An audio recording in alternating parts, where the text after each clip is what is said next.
All right, greetings everybody. We'll get started.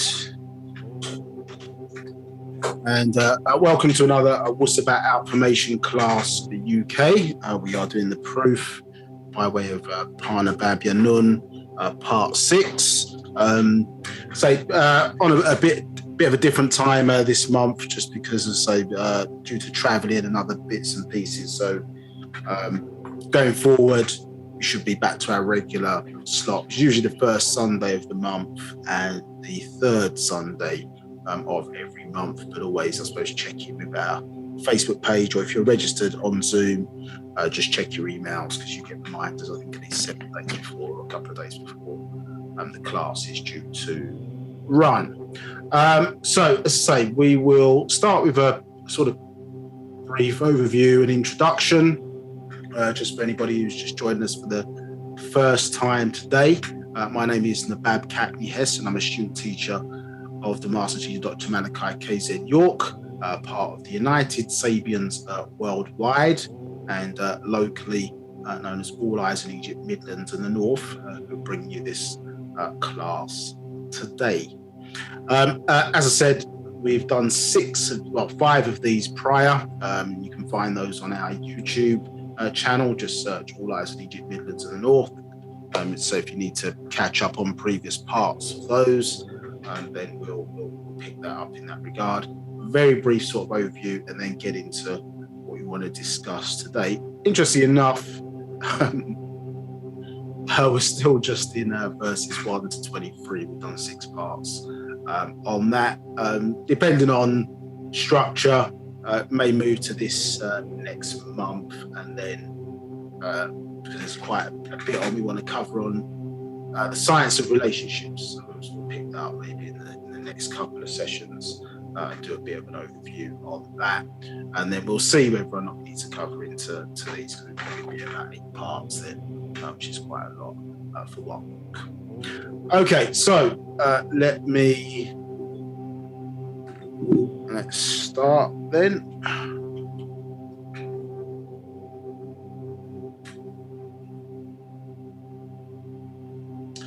Now, I'm going to take a risk and try and run these polls just so you can hear me correctly. We have been a bit of a problem. Sometimes Zoom keeps crashing all the time we run these, but we'll try it and see how we're getting on.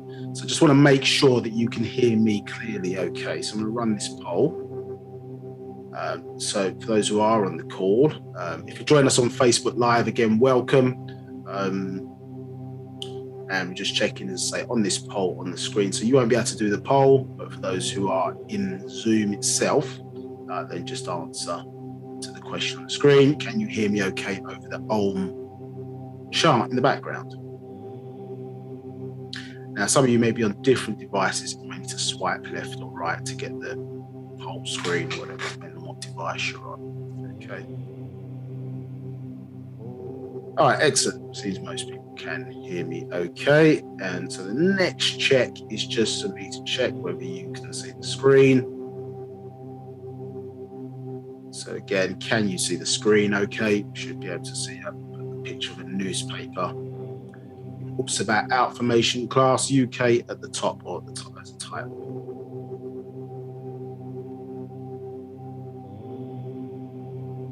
Excellent, because most people can hear me okay.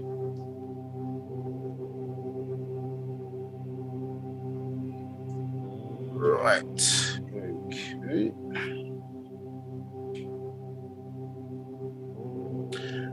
So we'll just do, I suppose a connection to our ancestors, some called Partakyud, of the Sabian culture in the language of Musbatia.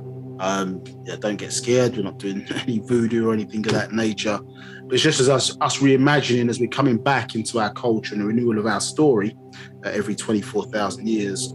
You'll understand the importance of our ancestral connection and us all tuning back into natural nature. So this gives you a little bit of a flavour of that.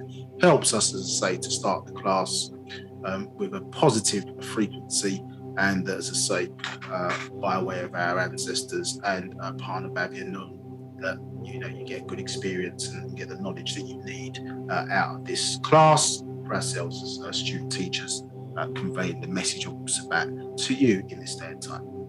So Partak Yud, we'll say it in the Sabatic language and then translate into English for proper understanding. Abdoi Kaleh Tapalrat Wufakur Amet Kasam Empa Paut Na Ut Mugdad Baded Pata Na Ut Mukhlas Baded Yaanuwn Partak Yud. Anuki Jawef Pa Ashuk Empa Paut Wu Kalel Ashuk Kawun Jawef Naya Anuki Kasam Empa Paut Wu Pa Paut Kawun Kasam Naya Anuki Wahu Ameh Pa Paut Wu Pa Paut Kawun Wahu Ameh Naya Nakuk Kadur Najuk Ameh Kasam Empa Paut Wu-Sabat Ameh Mushachas Nakuk Kadur Kawan Kalel Pafef Nakuk Dayur Jawef Pa Paut Ameh Waseh Ameh Dayarni Kawun Lakei Bakoy Jawef Pa Paut Anuki Abed Bin Afashni Pa Paut Kawun Anuki Pa Paut Kadur Nakuk Kadur Pa Paut Amul Nakuk Amul. So that was Partak Yud. So we'll translate that back into English for you. So we said begin all prayers and thinking as a part of the all expanding, I should probably say.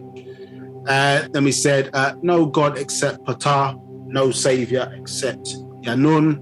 This is dealing with the structure or one of our ancestral structures as it pertains to this planet. So Ptah, the opener, you can see there that this is where in English they get the name Peter from Ptah. Yeah, look at that there. Yeah, Peter, you can see. But that's really Ptah, the opener, understood, and the head of the nine in the way in which, as I say, this physical existence for us, at least on this planet Earth, is structured.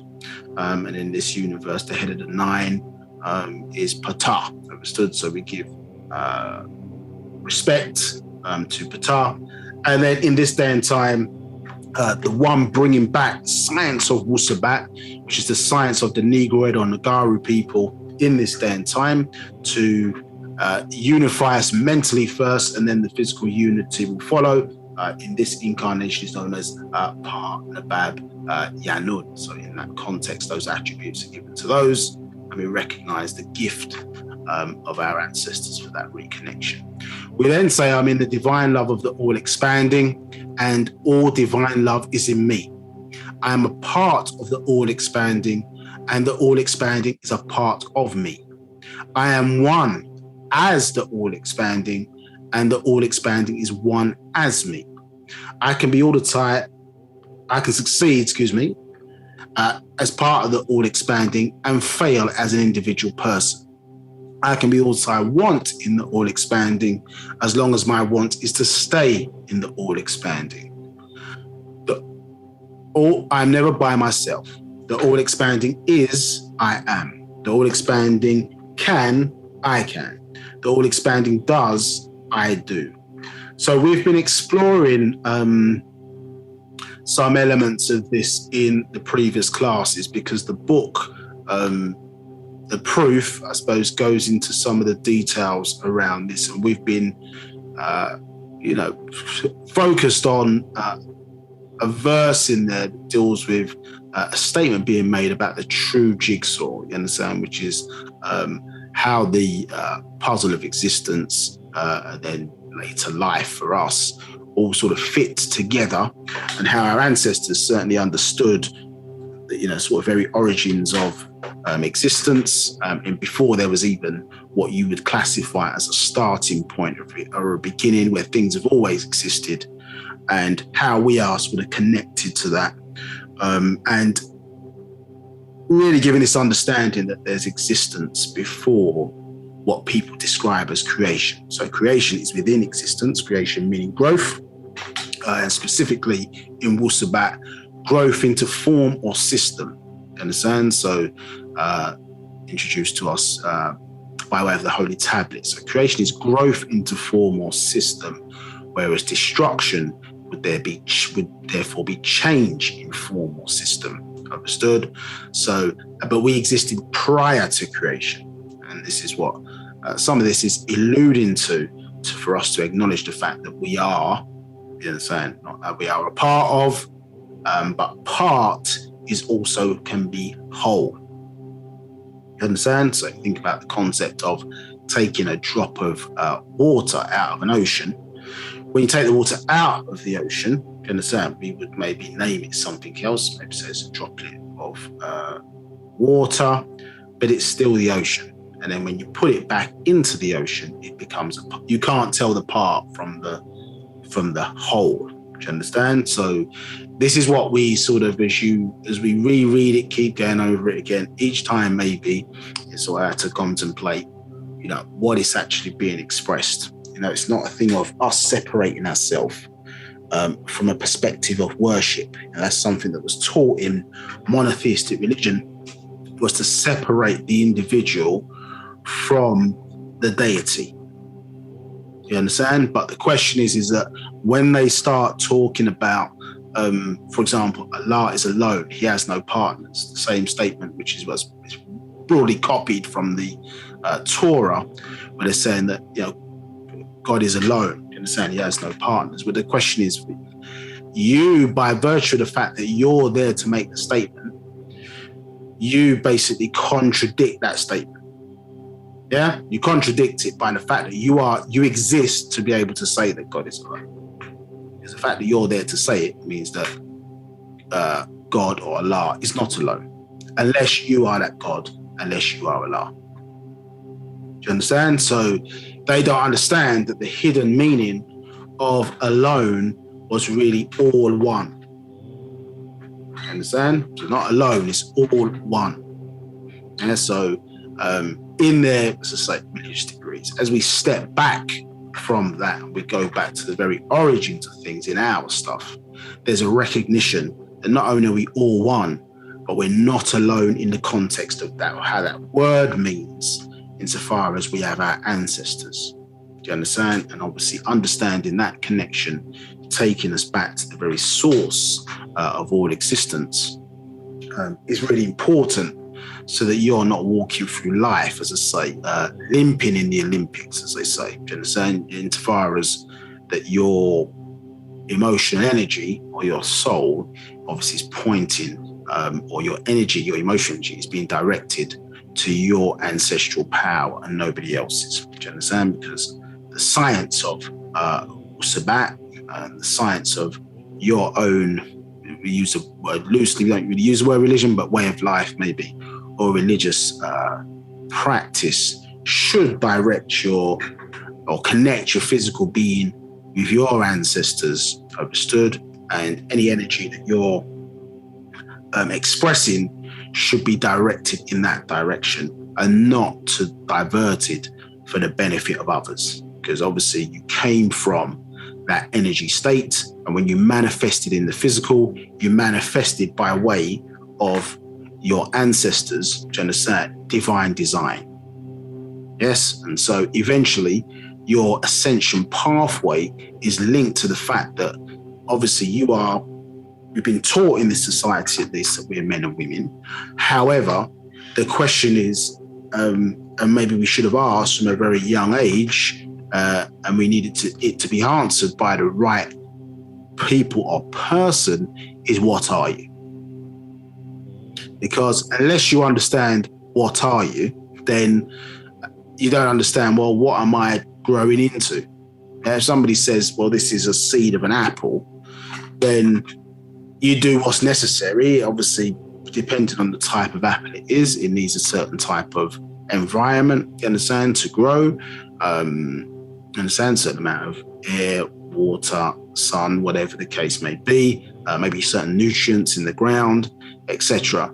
It needs the optimum environment to grow, and it fulfills its purpose. Obviously, once it ripens on the tree, understood, it drops off or it's picked off at the optimum point, and some animal or human being bites into it, feels that taste, and then is able to extract the nutrients from it. Then it's fulfilled its purpose. at least at that particular stage. And then whatever, seeds are consumed or spat out, you understand, defecated in some instances, and then the cycle starts back again, you understand, of growth. So unless you know what we are, it's difficult then to understand how your linked religious practices or esoteric or spiritual practices are correctly cultivating you for the next stage or level of existence. Do you understand? And this is where the racial splits or separations come in, because of the necessity for you to have the right information understood to cultivate you to be growing into what you are supposed to be. You understand? And obviously in this society, it's optimized for a certain group or race of people, and not necessarily for I'd say Negroid or Nagaru people. We haven't had access to the right information that would act as the cultivation necessary for us to fulfill our potential. Not, as I say, knowing exactly who and what we are or were in the first place. And in this day and time now, that is obviously being corrected by way of the culmination or the conclusion of the 24,000 year cycle, where the Amanubi Nabab Ra'apta, do you understand, as they refer to as the Egyptian school, but also known as Tahuti, what comes at the end of the cycle to set the record straight. So us realigning ourselves and now starting to articulate affirmations like this on a daily basis is a reminder to us to say that we are in tune with natural nature, and tuning ourselves back in with natural nature and back in tune with the importance of understanding existence, do you understand, and then growth within existence.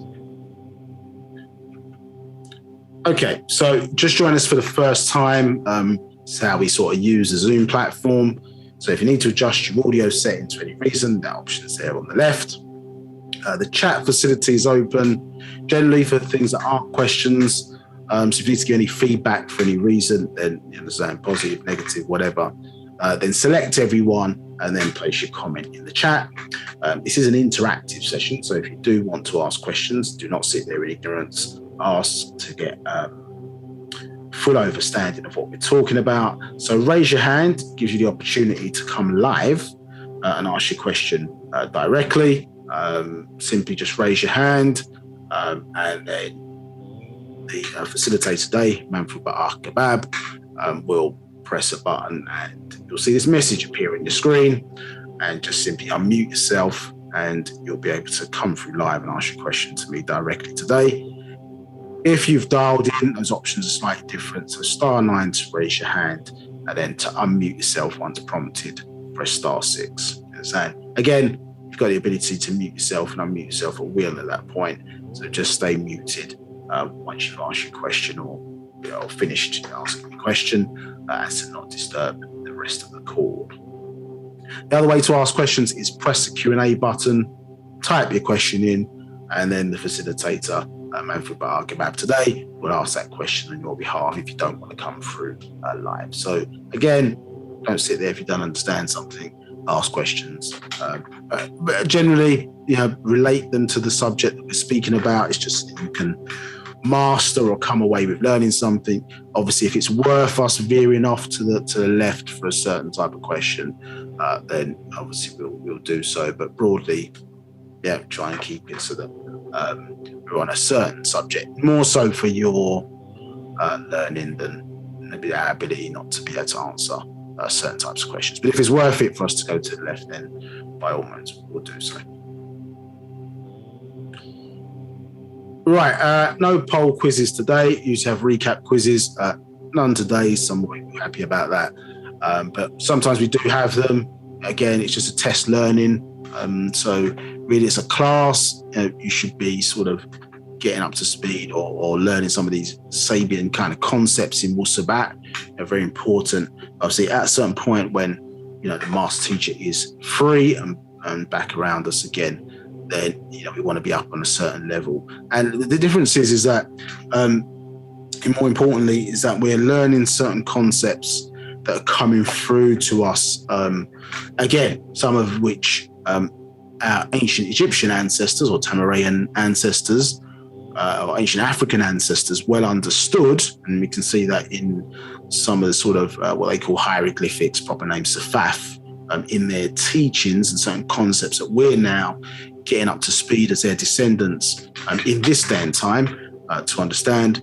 But as we step away from the sort of monotheistic religions understanding of maybe divinity, of the very origin of things, of say creation, of you understand, laws of how to live and things of that nature. We step away from that and give them back their stuff. You know, you have to start to understand is that even with the language, the way they've used words, etc., you know, is that when we were using certain words and defining certain things, you know, this is not a racial statement per se, but there were no sort of Europeans around. So the difficulty that we're going to face is that being born, a lot of us, not all, but a lot of us in the Western Hemisphere, and learning this English language, we think like Westerners, understood? But our origins started, I suppose, in the East, or arguably one might say in the middle of the planet at a certain point in time, where Africa is today, and Africa and Arabia at one time were the same land mass, not separated or considered separated as they are today, understood? And a line ran through the middle of the planet, understood? And it was split into a green zone where we lived with other root races, herbivores, and we were herbivores. The animals were herbivores on that side of things, versus the red zone dealing with, as I say, other non-root races, and we deal more carnivorous life forms, and they were split, you understand, by a force field that kept both sides of the planet separate. But we've been around for a long time, do you understand?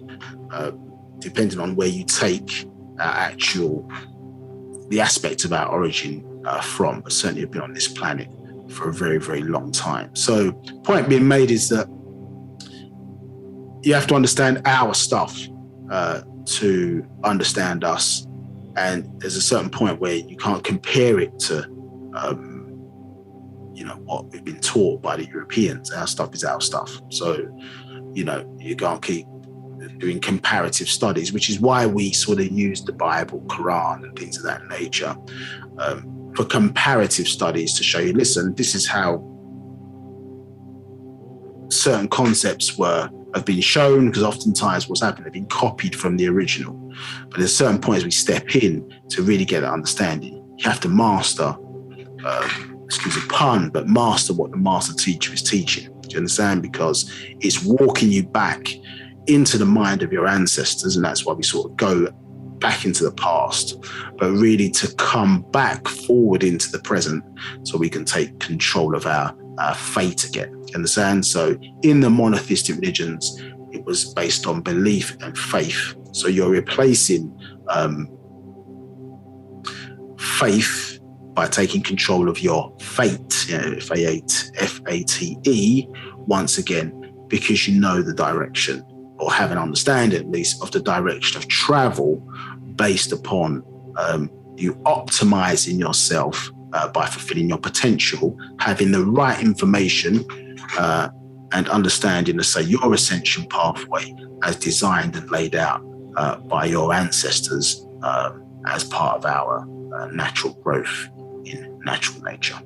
Now, pictures on the screen, see Mary Abbott of Dr.York to the left, and as I say, we were matriarchal, and you can just see recently we celebrated her birthday as one of our ancestors, and so we are matriarchal as a tribe, and this is her shown in sort of clan mother attire, and that was how it was structured, simply because us at our greatest point in the past, one might say, as the ancient Tamarans, ancient Egyptians, the Kadem Muhammatu, if people need it in Sabaic. So us as that, we were closely aligned with natural nature. So we understood that, divine design, if you want to call it that, or intelligent design, true intelligence, Intel I genes, you understand? So in the genes was mind, was intelligence, you understand, was decision making, things of that nature, which, as I say, the pathway, our ascension pathway laid out by our ancestors has been put in there in certain ways. So alignment with what we saw outside of ourselves. So in the environment of space, in particular, understood how the planet was set up and life forms within the planet. And then the human body, this kind of correlation, understood by aligning our systems of liberty with that, we knew that we would be in line with natural nature or Panatharu and their instructions for the next level of, they use the word evolution in this society, but maybe when we get into this class, we understand it's actually revolution, that actually the two words are in fact linked to each other.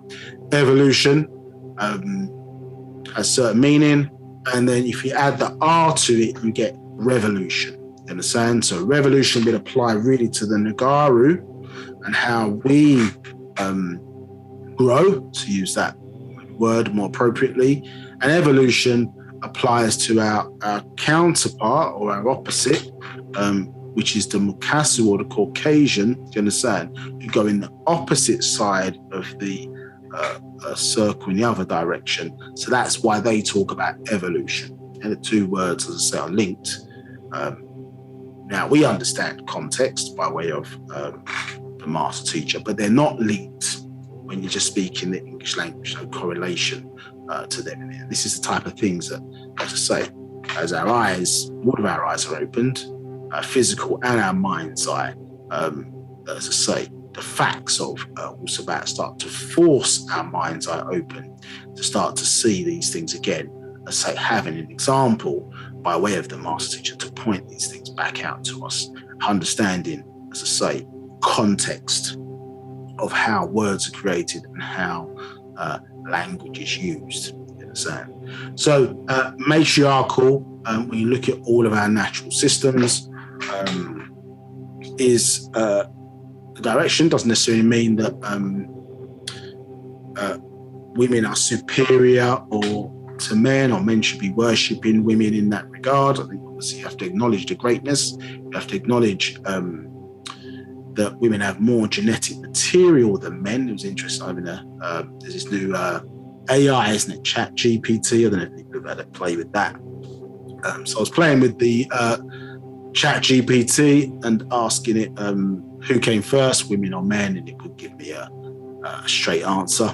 But then working through the logic of it, showing the AI that, well, hold on a minute, if because the answer was, do women have more genetic material than men? It says no, there's not. There's no proof that women have more genetic material than men. Okay, so ChatGPT, what is the X chromosome larger than the Y chromosome? Yes, the X chromosome is larger than the Y chromosome. In fact, it's 5 times larger than the Y chromosome. Okay, so if women have double X and men have XY, then surely that means that women have more genetic material than men. And then ChatGPT says, yes, by that logic, yes, I agree that women do have more genetic material than men. So there's what's in nature's kind of plan, which is in our face, and you can see the design. And then there's what, certainly in Western society, is what has been believed, not even just West, it's come from the East. Yeah, the patriarchal kind of thinking came from a group of extraterrestrials referred to as the Anunnaki, who are the Lord God, you understand, Almighty of the Bible, you understand, those certain group of those deities. And we learned that all the way back in 1993, when, I'll say 1992, when right knowledge was introduced to us by the master teacher. So you were seeing this kind of link between where the biblical stories came from and certain tablets, as I say, Gilish, Gilgamesh epics and others, where these stories in the Bible, which obviously gave birth to the Quran, Torah preceding the Bible, but obviously the first 5 books are contained within it. So, but they are all stories that came from, as I say, those Sumerian tablets. So, yeah, a correlation in and around that. And patriarchy came in because those extraterrestrials, that's what they dealt with. You understand? Patriarchy. So the gods of the Bible and the Quran and the Torah, you understand, were patriarchal, understood? And so their respective followers and obviously books which they've been given, in the absence of proper information, then clearly,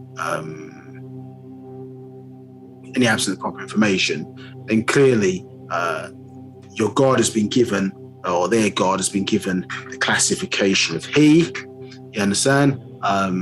And yeah, when it should probably be an it, you understand? Because male and female both came out of this individual per se, so it should be an it, but it's been classified as a he.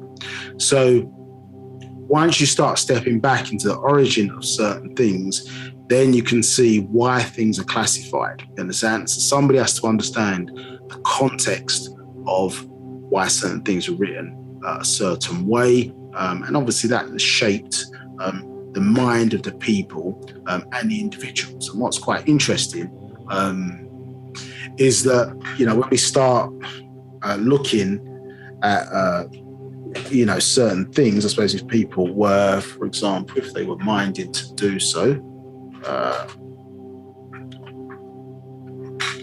if you were minded to do so, for example, in fact, let me share my screen just for 1 second, if people don't mind. So as we've all been taught, for example, that if we were going from a biblical perspective, that woman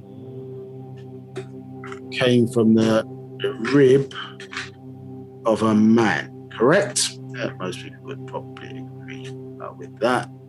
Let's just open up these things here. Nabab, can I just go in? Yeah, sound issues. The screen, are you doing screen sharing? Because it hasn't changed on my end. I'm just about to, but thank you okay. for that. Yeah, just about to. Okay.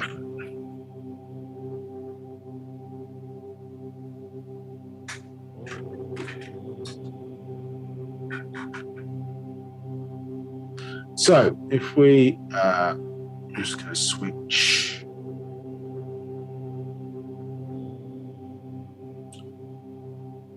Okay, so we're going to, if we put Job 41, and this is why I have a master teacher, we see it says man is born of a woman.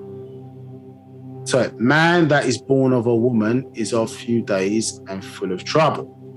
Now, when you go into the language, what do we see here?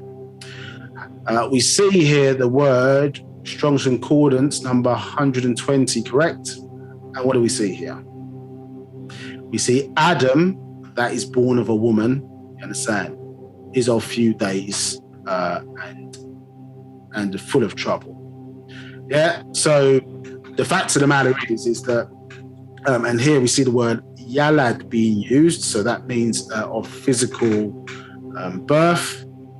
And so therefore, you can see here that, as I say, it gives you quite clearly that detail. Do you understand? So this is the things where you've got a master teacher pointing these things out, you understand, because the story or the narrative has been drilled a certain way. And the problem for our people, one of the worst things for our people, is that basically we have been indoctrinated with this monotheistic religion, and it has messed up our minds. You understand? In relation to how we relate to the reality of existence, understand of the universe, understand of the planet, understand of natural nature, and not just the physical side, but the esoteric, the spiritual side. It's all been messed up by bad information written by people who did not have the knowledge that our ancestors did. You understand? And so therefore, it almost blocks You understand? Or provides a shield against us getting to the actual facts. Do you understand? Now, interesting enough, you look in the same verse, it says of a woman, and the woman is referred to as Esau,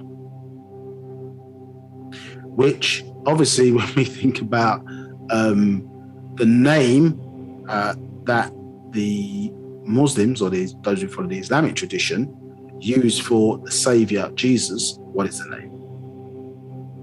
You understand? So they don't even realize, even in their own religion, that, remember, because it was copied again, their religion is actually copied from Catholicism. This is one of the sort of hidden mysteries that they don't understand. You understand? Is that basically it was Catholics that created the religion of Islam, and Catholics are the ones, who do they worship? They worship the Holy Mother Mary, you understand, and the Son, do you understand, or the Trinity, Holy Mother, you understand, and the Son, which comes from them, which we know ties back to Arashta, or who they call Aset or Isis, and Hara, you understand, who they refer to as Horus, you understand, being that all of those lead back to ancient Egypt. Because remember, when you look at the word Catholic, yes, what is it saying? In dyslexic, in reverse, you get the word holy cat. So if you were to write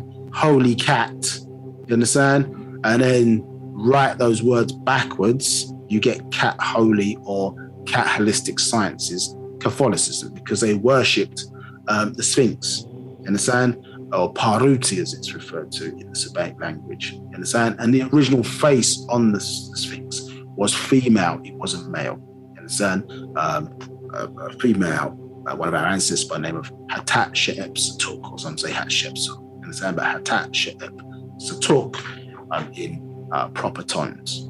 So, as I say, you can see, and we can do this all day, in terms of, they've said this, but this is what, listen, look, watch this, understand? And so, you know, as I say, when you have a master teacher sent to us to unravel this situation, obviously this is why our ancestors have programmed and provided that individual being to set the record straight, to clear up the nonsense, understand? Now, some people are not biblically inclined or religiously inclined in that way, but it's interesting, as to say, how it still permeates people's interpretation and understanding of divinity and things of that nature. Do you understand? Even if they've never really practiced these types of religions, some of the concepts that, I'll say, I'm using the word concept loosely, but those things coming from African perspective, as the first people on the planet, have not been really well introduced into the world. In fact, there's been a concerted effort, conspiracy, to keep that hidden, so that your minds will stay confused. And then, as I say, not only from a point of control, but from a point of, as we touched upon, I think in part 5 of this class, that the whole system is designed to feed off of your emotional energy, your energy in motion being expressed from the etheric aspects of you, more so in particular your soul, and how we as I say, Nagaru or Negroids or black people in this day and time do not understand really its true value in this world or in existence per se. In the same way, there are many forms of existence, and beings who don't have it, what they will do, obviously, to either obtain it or feed off of that energy or force in order to sustain themselves. So let's switch back to where we were.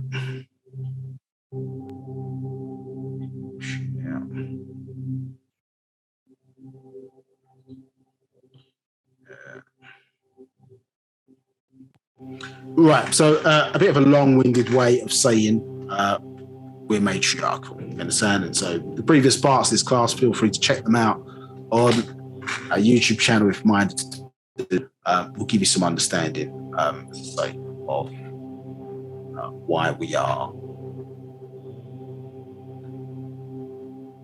Go into detail about why we are matriarchal. As I say, we're maintaining or managing a correlation to nature's systems in the physical. That's what you're essentially, if you were to use that word, to say it's poorly used, word religion, do you understand? If you were to use that word, that is what your religion should inform you to do or to optimize you to be. So it's keeping us, as you can see with a lot of the primitive people around the planet, in tune with natural nature. That's how many of our systems are then structured in that regard. As you see here, shown many times, the lotus flower shown here again, often associated with the female, but a symbol of, as I say, regeneration.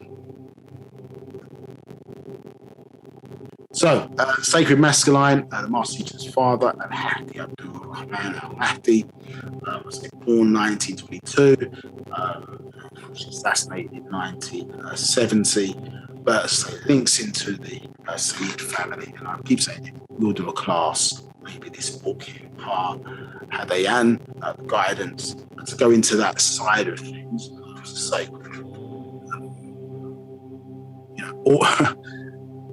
all of the kind of religious roots as they're shown today, that's not our stuff per se, you understand? And so obviously we've gone down a certain journey to unravel the mess that has caused. However, there's a truthful element to some of those areas. It's all good to, for some people, maybe grew up in that school, to understand how our ancestors tried to weave, while the poison was in there, tried to weave in positive pathways. By the time we got to the day and time we're in now, the opportunity would be there, as I say, for us to find that true science of Wu-Sabat once again, to lead us our ascension journey. So we've got individuals like Muhammad al-Mahdi, who, as I say, as a human being incarnated in the flesh, was a master spiritualist, exceptionally powerful, knew how to use nature, our natural nature, force of natural nature, to defeat enemies who were considered, let's say, to be technologically superior. Understood. And here we have a master teacher, Isa al-Mahdi, as he was known in those early schools. So a methodology was developed, as I say, by our ancestors, by the master teacher himself, but potential was given here by our ancestors to develop a methodology which would remove what we refer to as the spell of Imam in ancient Egypt, the spell of Kingu, as referred to in ancient Sumeria, and then today, from the Bible, essentially the spell of Leviathan, a hypnotic kind of spell of ignorance cast upon our people. That one of its attributes is not being able to see leadership in our own skin color, recognize leadership in our own skin color, or even accept leadership in our own skin color, being racially blind, so not knowing who the devil, if you use that word, which is basically anybody who disturbs your definition of peace. So where those adverse kind of forces are, recognizing them appropriately, and also spiritually ignorant.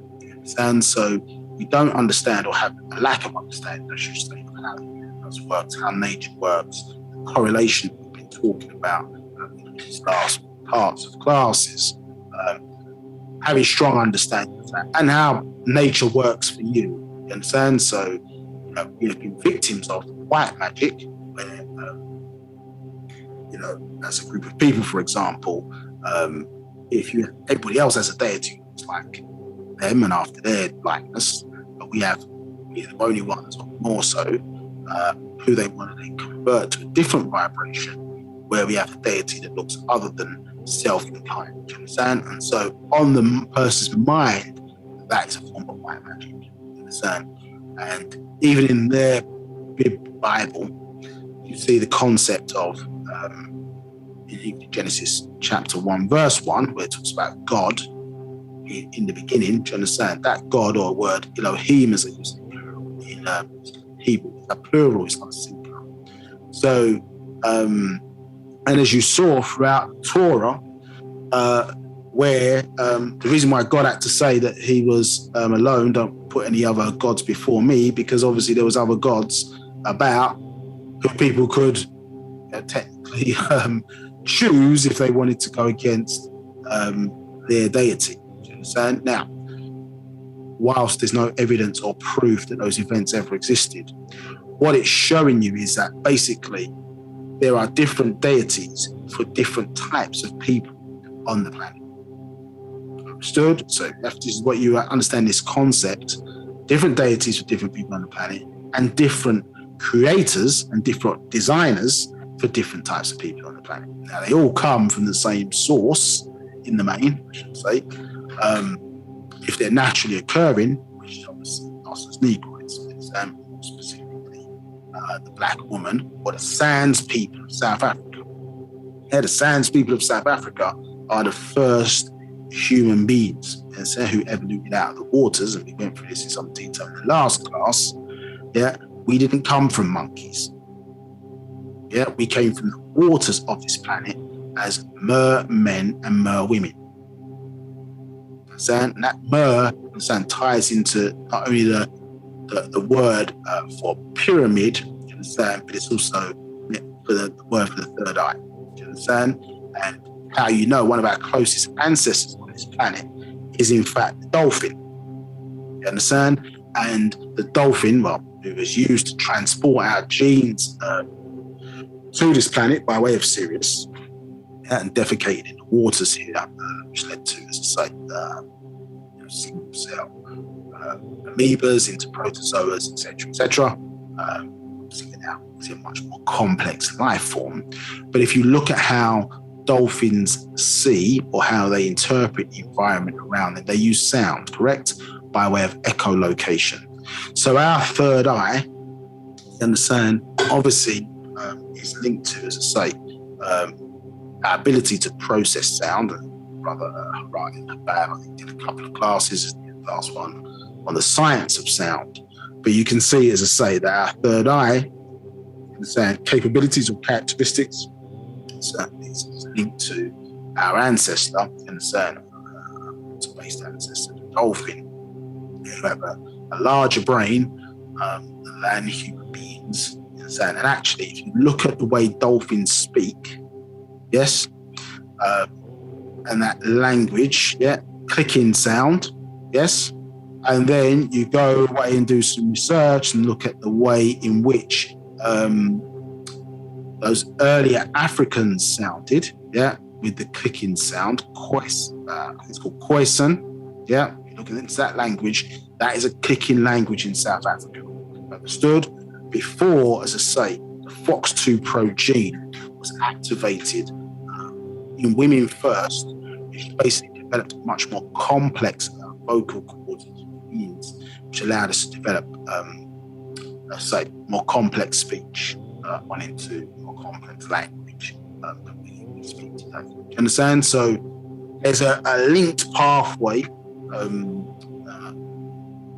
that, when we understand our story, is different to the nonsense, as I say, that they have given to us by people who sometimes 100 years ago, who don't have the access to the level of technological advancement we have today. But they don't always, a lot of the time, when they find out that the people who they were picking up were actually factually incorrect, they don't take the time to correct all of the educational books and teachings and learnings, etc. So the ego kicks in. So they always try and find a way to worm certain things in, but left a poor level of education in the world on certain subjects. So this is the kind of trash that we have to kind of look into at one point to try and interpret or find out, well, what's my origin, where do we come from? Simple questions about how life started, if that makes sense. So, all of that long-winded way to say that in order for us to get our story, where we've grown in a society where other stories have been told other than ours, and our story's not been told as opposed to his story, well, our ancestors recognise that every 25,000 years, they send in a being called the Nabab to correct, set the record straight, if that makes sense. Hello? Right. Nabab, correct me, yes. The sound is fading in and out. I was hoping it would settle down, but it hasn't. So I don't know on your side if you're moving towards the mic and away from the mic as you're speaking, but it seems to be an issue going on. I think it's a signal problem. Just bear with me 1 second, yeah? Let's see if I can fix it. Thanks for saying that.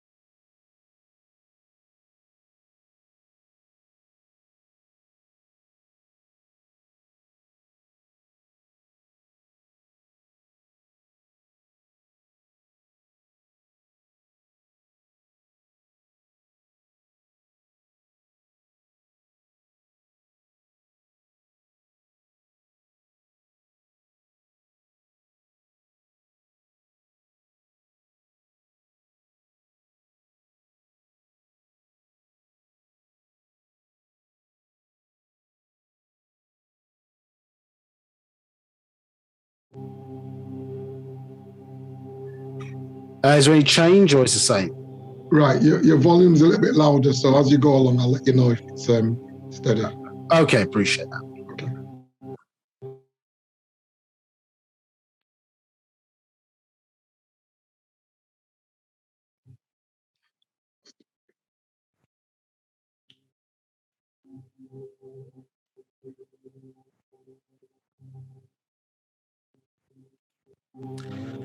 Yeah, apologies, people. Some reason to say we make a lot of changes. We've got quite a strong internet connection here, but we seem to be having some issues with Zoom when we're broadcasting live and with this issue. So we're going to have to pick it up with Zoom directly and see what they can do to fix it. So I think what keeps happening is the system keeps crashing at our end. So as I say, 500 meg internet connections. We shouldn't really have any signal issues per se, but we'll endeavour to fix it so it doesn't keep interrupting the experience. Clearly, somebody doesn't want me to get this information out to you. It's for. Well, it's actually continuing as you've been speaking there. Okay, I'm going to switch the settings. Just bear with me 1 second.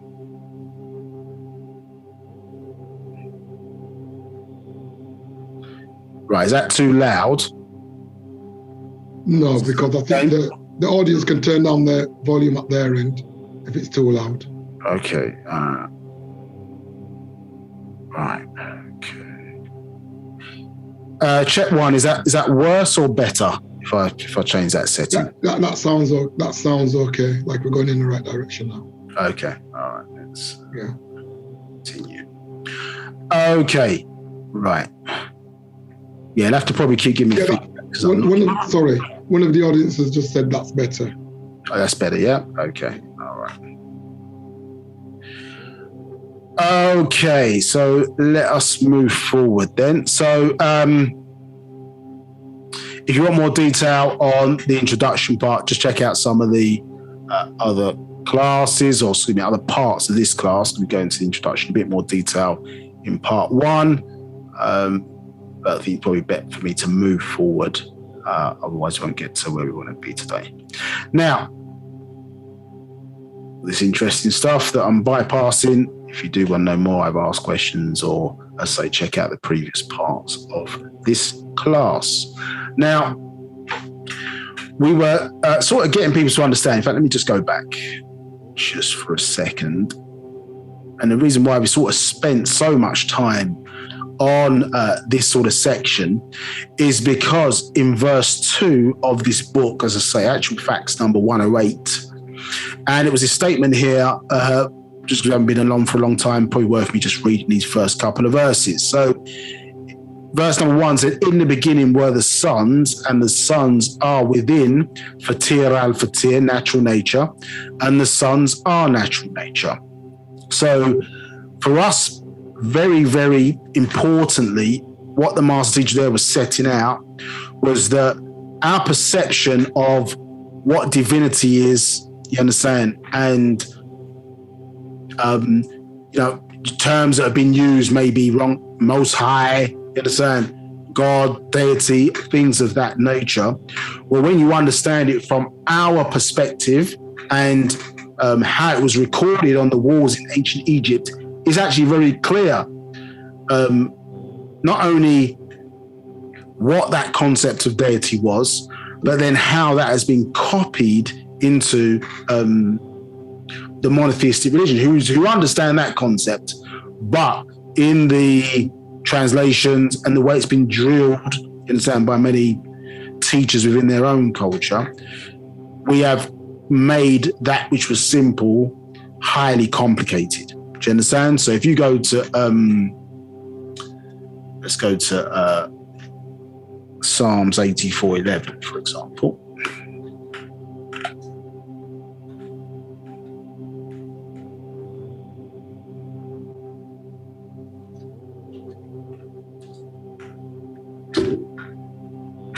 Right, let me just switch my screen again. Hopefully it doesn't cause too much issues.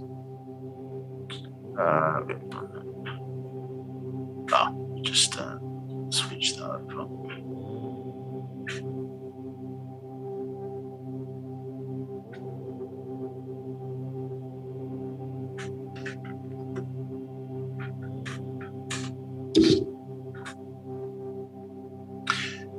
Right. So if I share my screen, can you see that, Manthu? Yeah, okay. So if I go to Psalms 84:11, you can see, isn't it? For the Lord God is a sun, yes, and a shield, and the Lord will give grace and glory, and no thing will he withhold from them that walk uprightly. Do you understand? And here in the translation, they use the word shamash, you understand, which is the word for sun. Yeah, look it up in your own time. So, and that Lord God is the same God you find Genesis chapter 1, verse 1, obviously Elohim, and then we see the word here, translated it as Jehovah, as the word Lord there. Now, so it was obviously fairly clear and obvious what they were talking about in that regard. And they talk about Allah being the light of the heavens and the earth. Do you understand? Well, the light and the heavens and the earth is the sun.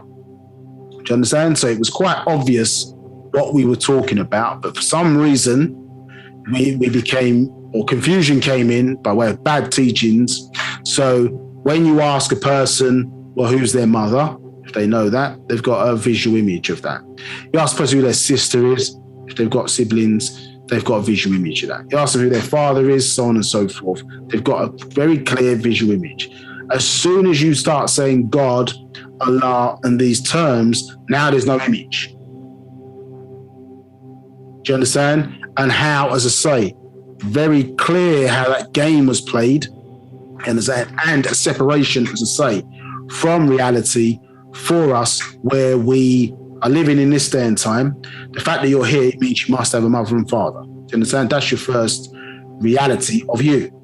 Understand? So your connection to what you're calling deity is there first, because that your father, if it doesn't deliver that sperm, your mother, if she doesn't not only receive that sperm into her ovum and then cultivate you and then protect you from her own immune system. That's why you have an amniotic sac, or like the shell of an egg that the mother protects you from her own immune system.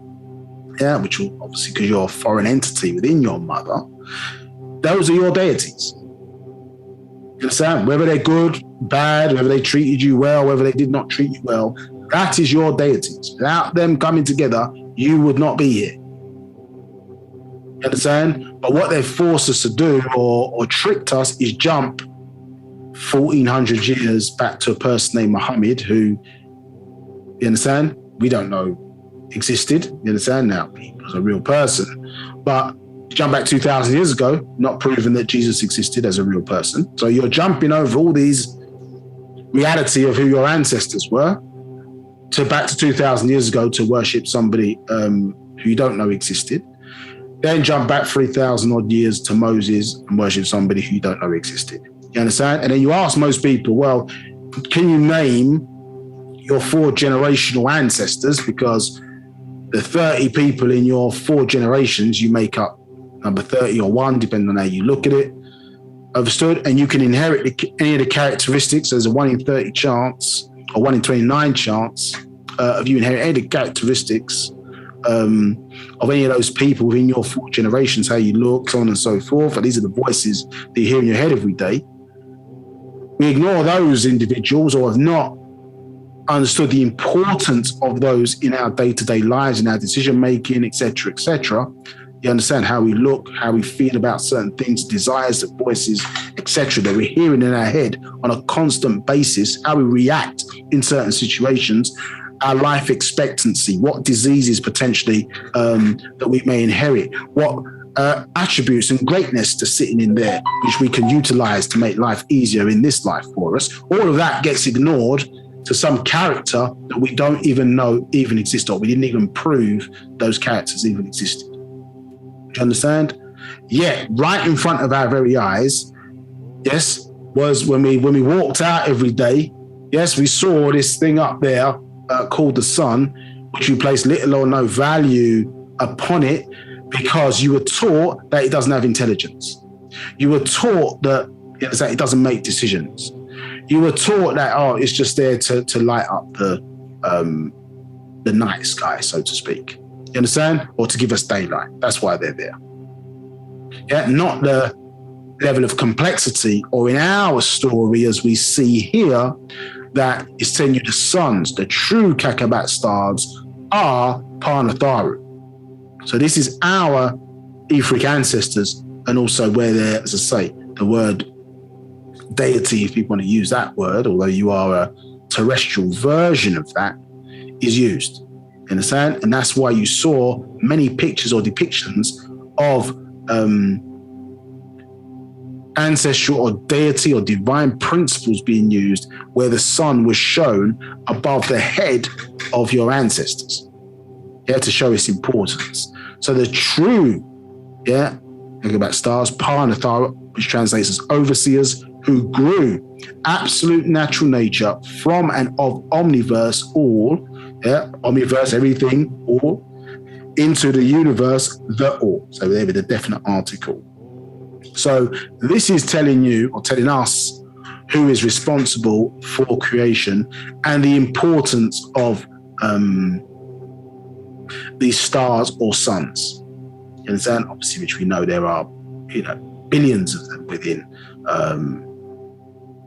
existence per se. You understand? But the role which they play is obviously significantly and super important. And so we've been spending a lot of time focused on verse 2 in particular. So know this: truth is unity and falsehood is division.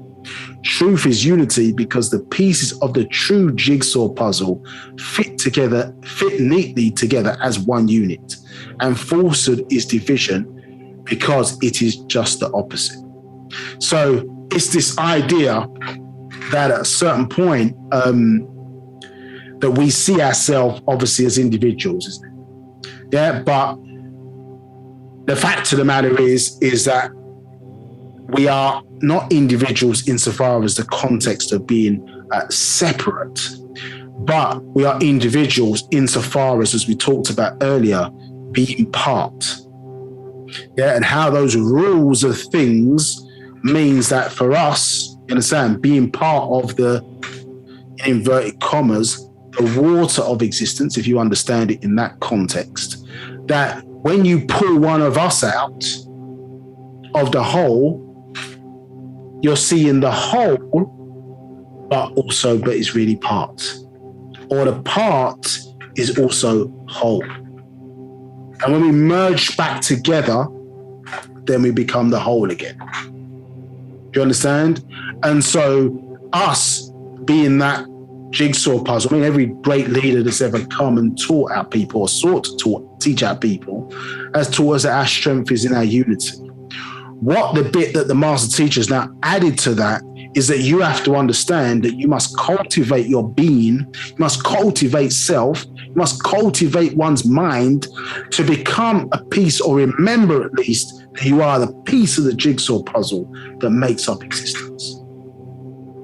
And without us there is no existence.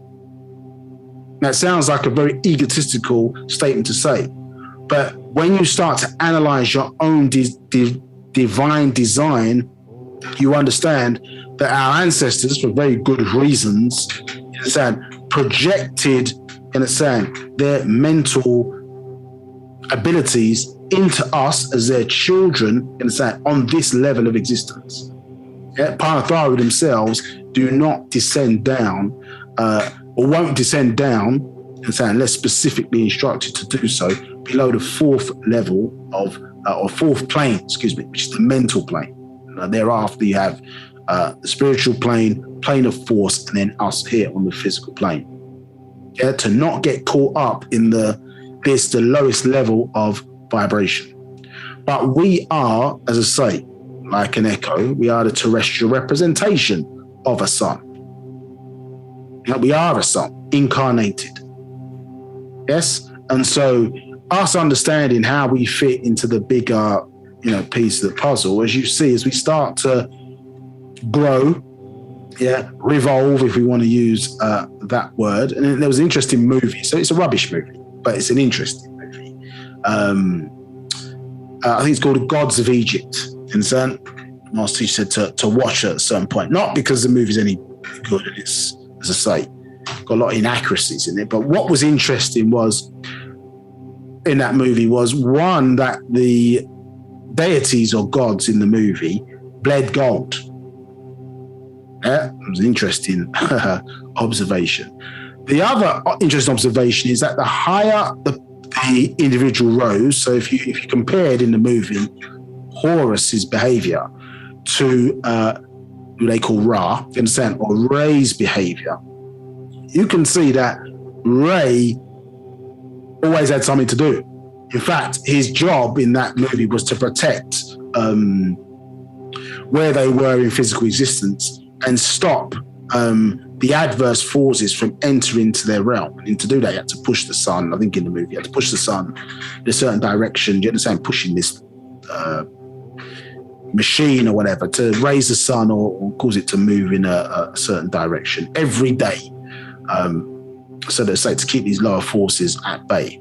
Now, why is that relevant? Well, it's just showing that the higher you kind of go, if you want to use the word high in that context, or as you raise up, you find that you're going to be more in service to others than you are managing your individual self. Yeah, and the Mind Scroll written by the Master Teacher, I think one of the verses expresses a concept of, listen, when you got to learn to live this life, but see yourself almost as an actor in a movie, and that in terms of your mental, you're acting as a director. So you step back even from self in order to be able to shape, cultivate, you understand, your being. And even one of the ways, if you think about it, you can look at it, you have been gifted the opportunity, being born into this life, if you're born healthy, of sound mind, to practice how to manage a universe.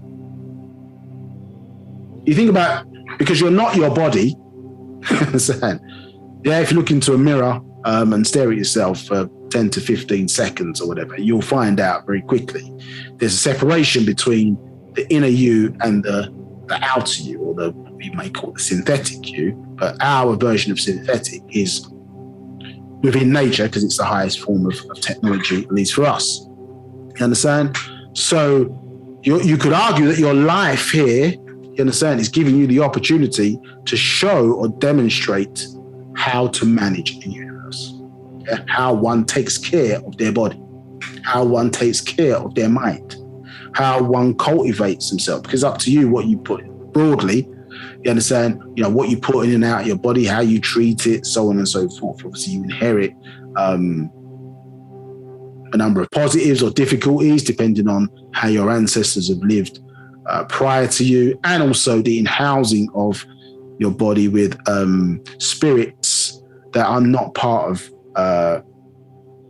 your body, but utilize your body as a temporary home. So all of these things are going on, and you as the kind of head of it have to control all of those challenges in order to navigate through this physical world or school, in order to get to a point where when you ascend at the point of death, if you've done the things necessary, then you will make it to that next level of existence and cultivate your being further, as your revolutionary cycle and the ascension cycle manifests itself in you. So what you do, and if you don't, then you have the opportunity to come back and relive this life, obviously up to 24,000 times, to seek to achieve perfection.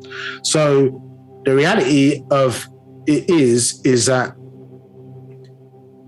we understood these things in maybe times previous and have forgotten, and so therefore we needed an obvious reminder. And so the simple things in front of us, as I say, not losing the point, but as you ascend, you can see that your life is service-based. You understand? And how we,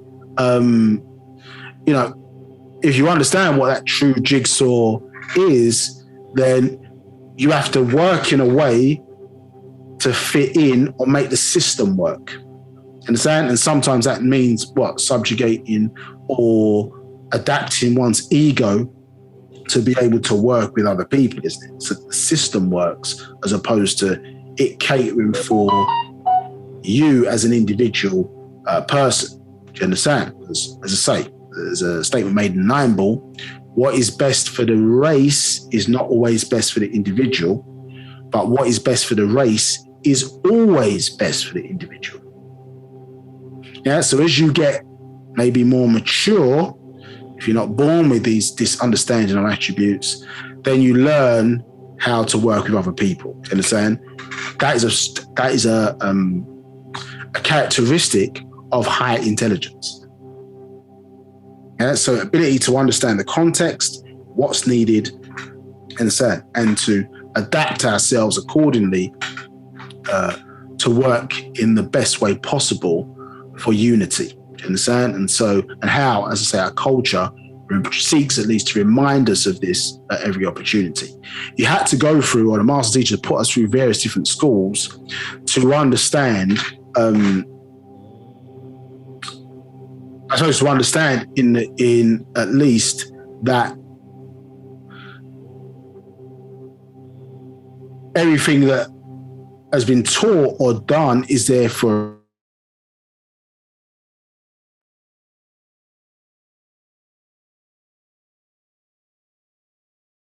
to not kill, but you say the Israelites were not killing people.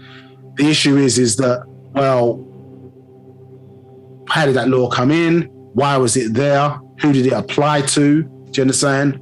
And what was the intentions behind it? We didn't know any of these things. You understand? So in order for that to be removed from our being, or for us to be cleansed of this kind of ignorance, we had to go through a process where we lived it to the best of our ability, and then was shown how it was incorrect or false in order to gain understanding, to walk further backwards to the source of where we originally came from. Now, it doesn't mean that all laws or all commandments, etc., are bad, but what it does mean is that you understand, or you should have had an understanding of, well, why would you put certain laws and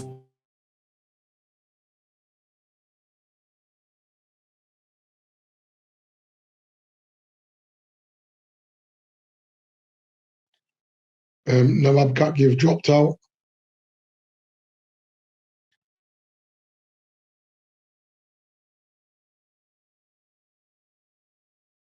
and relationships and so on and so forth. Nabab, can I come in? Right, the mic has been dropping out. So you might have to go over the last minute or so of what you just said, because it dropped out completely. Okay, this is everything's good until it started to drop. It just dropped out. Yeah, bear me one sec.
Yeah, it looks like there's an issue with the internet, not my personal one, but the network itself. So we'll press through. We'll press through. So, sorry, where was you saying you needed some recap? Well, I think because of the break you just had, just carry on from where you are now. Okay. So if I can remember what that. All right. Okay. Just carry on from where you are. Right. Okay. Well, whatever that is now, seems to be lost for the ethos. So the point that being made is that that your life, as I say, not necessarily constrained, not itself, but I think what we start to see is that as you start to evolve, yes, your life becomes more about the service of others than it becomes about taking care of your own individual needs. So you learn, I suppose, almost in a sense that you have to perfect yourself, you have to perfect the life around you, almost to the point where, okay, well, as long as if I can take care of my individual needs and my individual responsibilities, then that puts me in a place where I'm able to help others, or I'm best placed to, fit into or contribute to the bigger picture for the benefit of us all. Do you understand? And so we can see whether it's, a person who's acquired a certain level of wealth or financial freedom, we might call it in this context, that in some instances we're able to maybe perform better, depending on how we make our money and take care of our responsibilities, perform better. But in some instances where they have no money, they still have the same or better attitude towards that in terms of delivery. Some of the older societies, you understand, more primitive societies are better at maintaining the unity, everybody having their role and things like that. I think we had a bit of a discussion around this in a previous class about if you removed money from the situation, and you think about how the society would work, would people then go out and collect the rubbish or do, some of the things in the society which are not necessarily seen to be that nice, in the sense, doing, I don't know, the working the sewers or things of that nature. You understand? So thinking forward, and for all of us, is that, if we're eventually going to remove ourselves from these environments, go back and live together and restart things and start to build back, cities, you understand, that reflect the spiritual journey that we need to undertake as we traverse through this physical life, then everybody has to sacrifice for these things. There's no, we have to rethink if money is not the motivation for why a person goes out and does something, then what is? Do you understand? So, for the jobs that no one wants to do. Yeah. So it's all good to do the jobs that people like to do and maybe are seen to be have a certain level of, I don't know, gravitas against it, so on and so forth. But it's the small things oftentimes, or the little things that need to get done, which nobody sees, that have no gravitas. In the sense, they have no recognition. And they're sort of sitting there in the background, but when they don't work, about it. Yes, and so you have to think the way we have seen, or way oftentimes we have lived, not saying everybody, but a lot of us, we have lived in ignorance. Yeah, we have, you think, damn, we're in this situation and we're in this position, what I mean? The part of, listen, we've gone through this, we've gone through that.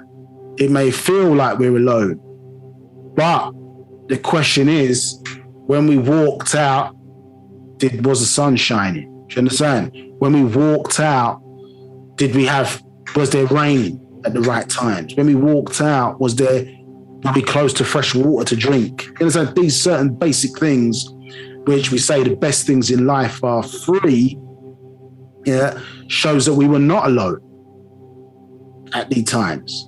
But maybe our perception of the way we saw things, clouded our ability to really see the blessings in front of us and how to tap into them. Because ignorance, which is one of the characteristics of the spell, understand? Ignorance, ignoring facts, is that, as I say, we ignored the very things in front of us which answered all those questions that we've been searching for in all of our lives. And the sun's always been there since we've known existence to be. And so it wasn't hard to find where our God or where our deities were. It's always been there. Yes, but did we want to accept those simple truths?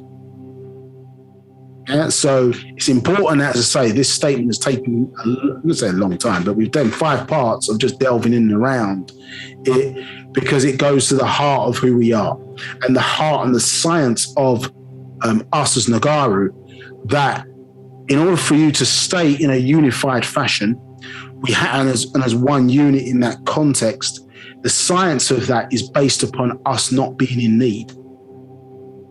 Yeah, it's a simple science, but overlooked, not being in need, because need, as I say, creates a situation where it makes you wanted.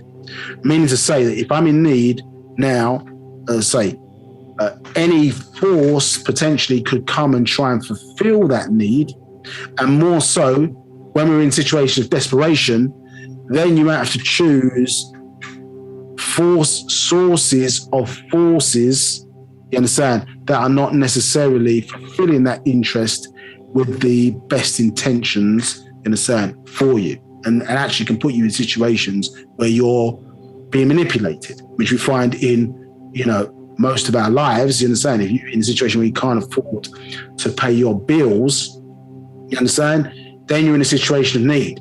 Yeah, they don't lend you money oftentimes, I made this point before, but the bank oftentimes doesn't lend you money when you need it. They're happy to lend you money when you don't need it.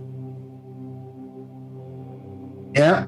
So when you're in dire circumstances, that's when what? The poor pay more, correct?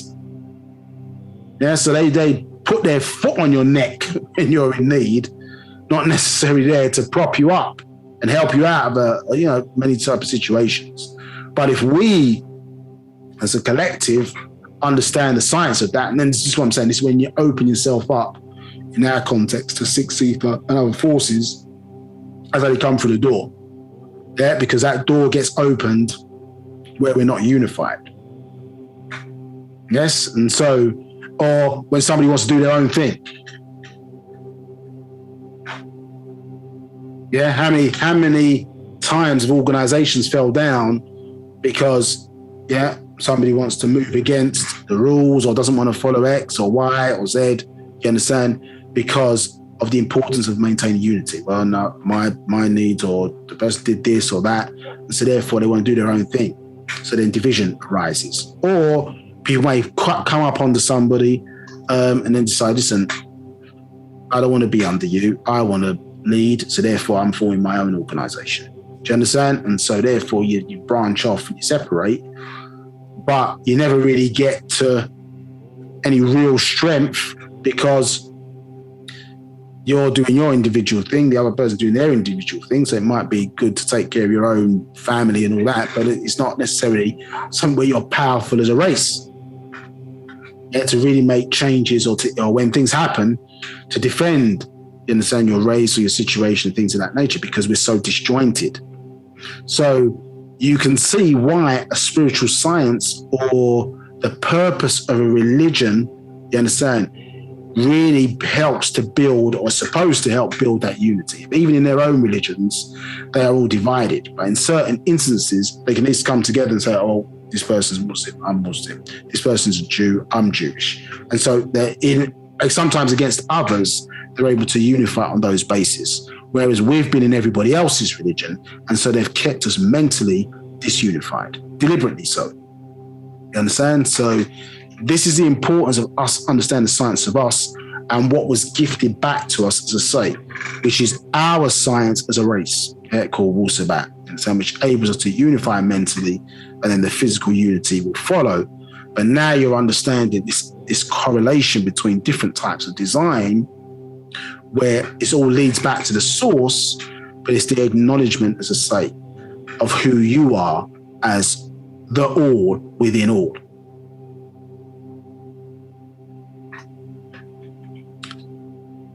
Okay, So let's go to, I think, where we, I think, roughly were at the end of part 5.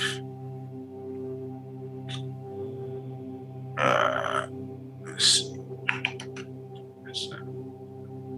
Okay, go back.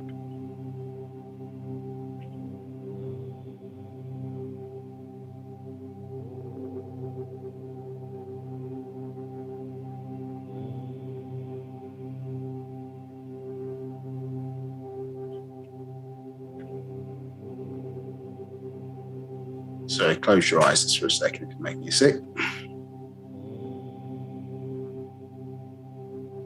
Okay, so we were going through, I think the last part 5, something about a month ago now. So we were going through, let's say, these early verses. I suppose we were seeking really to show you and give you some better understanding for those who, if you don't have the book, and obviously the opportunity is there to go out and get it from your local All Eyes in Egypt store. If not, not a problem. So what we were seeking to sort of remind people is, and get into the book, was this, I think we were talking about the smack circle here. And I'll read this just so we get a bit more of an understanding of what we were talking about. So Nabab Yaanuwn, fairly deeply saying, well, okay, let's reason together. Yes, in this context. And it says, verse 1, the Fatah, natural nature, kasud, meaning of the Madab word positive, tasu, 9 ether, used in this work is a condition of natural nature moving towards standards, values and qualities that grow better and higher toward perfection in Rawan, Nashat, dark energy, space, Rawan, dark matter, material, and time. That moment by rules, Nadam, order, and also descending, chaos, reason. So when we talked a little bit earlier about the fact that it's important for us to start to understand how we are defining words within the system of Wu-Sabat, is for reasons like this, because we can use the word positive in English, but what are we talking about in the context of positive when we're dealing with our stuff? And this is primarily when we're even looking back, why we're going back to the past and we're learning about our ancient ancestors and things of that nature. It's understanding, well, how did they think? How do they define things, to really start to get into their mindset, so that you really start mastering this doctrine. And then obviously their experiences, and the sort of the greatness of their works as their children is now in this day and time manifesting itself through us, through a reimagining of that. But obviously it's, obviously slightly changed because with the genes have tumbled forward and the environmental factors are different, which are very important in this quality. So positive is talking about, movement in a direction, do you understand? And so here we see that 9 ether is used to facilitate that work, or that's what is being described in this context. And so these standards, values, and qualities that grow better and higher towards perfection. So we understand perfection in the context of Wu-Sabat is basically, for simplistic understanding for everybody on the call, is where intention and action, they match each other. Yeah, so what's intended and then the actions then are basically in sync. And what we tend to find in this society when we're living, or we're even, maybe I probably had no idea even what perfection is, but that's what you're working towards in this and many other lives or many types of existence that we're seeking to perfect. Do you understand? So, and we gave an example, I think, in a previous class where somebody might set up an organization, for example. Let's say not to make it too negative, but let's say a person was raped, and in the context of them being raped, they set up an organization to help rape victims. Do you understand? Yeah, they set up an organization to help rape victims. Now, which is a positive thing, yeah, and obviously would lead to positive outcomes. In the context of what we're talking about here, though, was it a sincere decision? I don't mean sincere in the context of whether the person is sincerely trying to help people or not. What I'm talking about in the context of the overall environment is that before the person got raped, were they interested in setting up an organization that helped victims of rape? Well, in that context, no. The context in this situation or example being given is they set it up because they were a victim. And in order to then help other rape victims, it was because of their own trauma or experience that happened. You understand? Now, one could argue that it's not perfection, it's still leading to positive outcomes, but it's imperfect. Because the intention, the true or sincere intention and action were not matching, because out of the context of the trauma not happening, the person didn't set it up independent of that. And if we think about ourselves as human beings, we do that a lot. And if you look at the old sort of extraterrestrial calendar or in some of the supreme mathematics books, when it gives a breakdown of certain extraterrestrials and their characteristics, when you look at the one for human beings, it shows you that one, we're egotistical and we're quite selfish in our behaviors. Do you understand? The way we perceive things. So we do a lot of things because of our connection to it. You understand? Our connection to it. So even at sometimes people expression of love, yeah? You love your children because they're you. But do you love all children the same way you like your children? Because the son, when it's doing his job, is not thinking about individual children. It's doing his job for the whole. You understand? There's a difference between divine love and what we're calling, you understand, maybe individual love, many different types of love. But loving unconditionally, divine love is very different from these individual qualities. Do you understand? And so you can see here, in terms of the context of the word positive, we're working towards these higher standards and values. You understand? And as we touched on last class, yeah, the sun just doesn't go off and do its own thing. It's been in place for 93 billion years, you understand?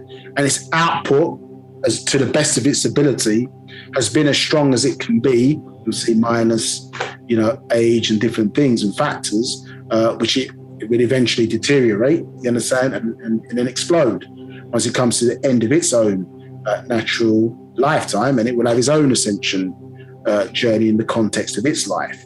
So when we are now replicating these qualities, understand, first of all, we have to re-understand or get an understanding of what those standards, qualities, and values are. And in the context of Wu-Sabat, those are in our Partarat guidance, do you understand? Obviously in the actual facts, the books that have been laid out for us, and all of the different aspects that make up the cultural expression of people who say they follow Wu-Sabat. So that whole system almost has been gifted or given to you to build those qualities within your being, because we have lived in an environment and continue to live in environments that don't reflect those standards and qualities. In fact, we're being pushed more so towards lower values and lower qualities, but they're replacing what is considered to be perfect. When we showed you that picture, I think of in one class of Megan Thee Stallion, and I think it was Nicki Minaj, the picture. And then there was a separate picture of showing how, Sabian sort of young people were embracing this new doctrine and their expression within that culture, and how the one showed kind of whorish behavior, and the other showed, a move back towards nobility. Do you understand? A move back towards, high quality individuals, at least from the look point of view.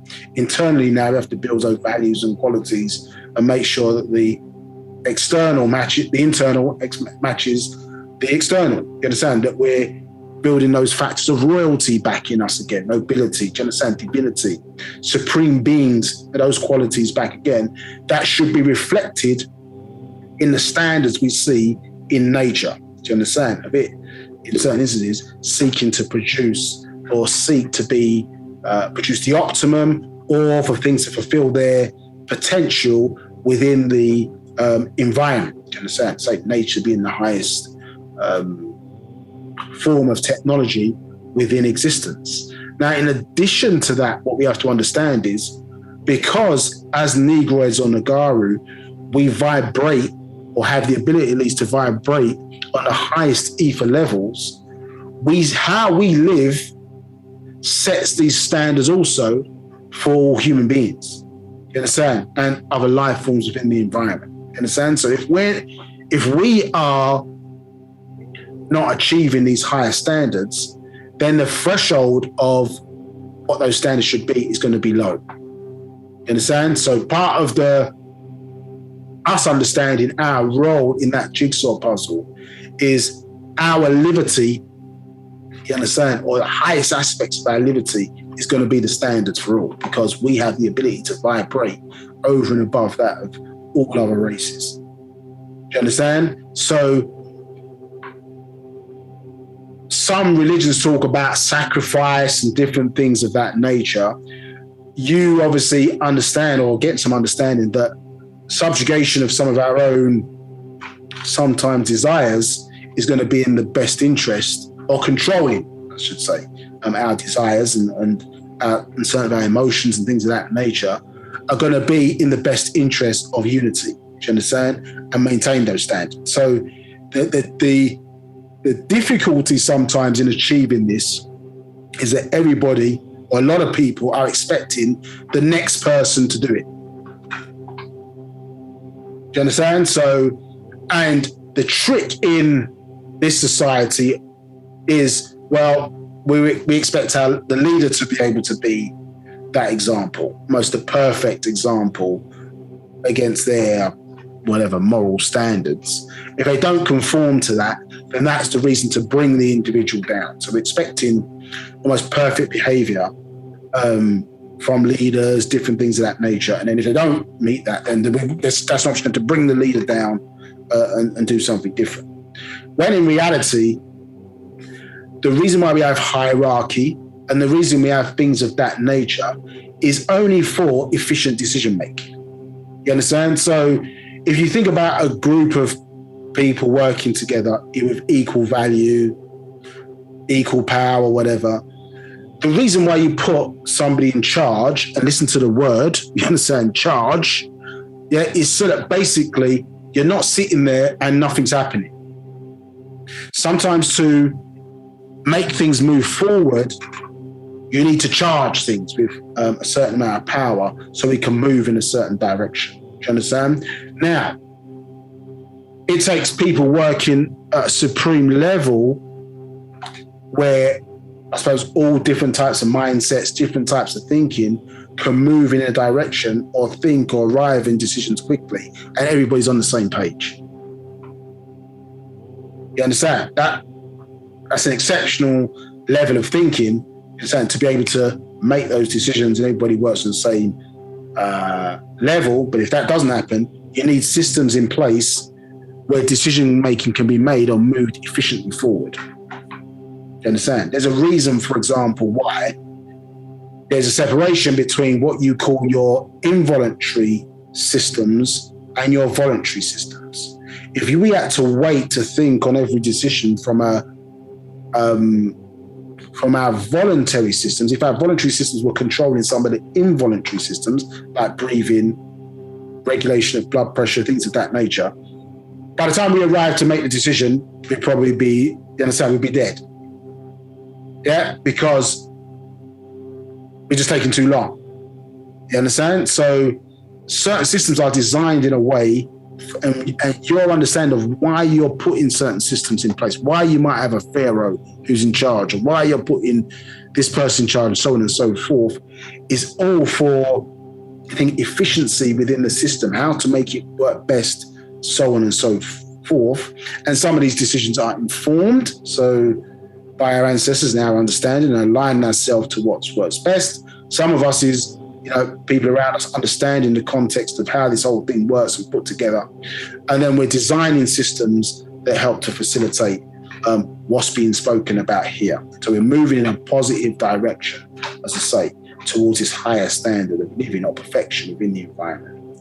Now, one of the things to notice in the context of this, we have those three elements once again, in a sense: dark energy, obviously, dark matter, and time, in a sense. So within existence, understood, you must have space, you must have matter, and you must have time. The three are inseparable.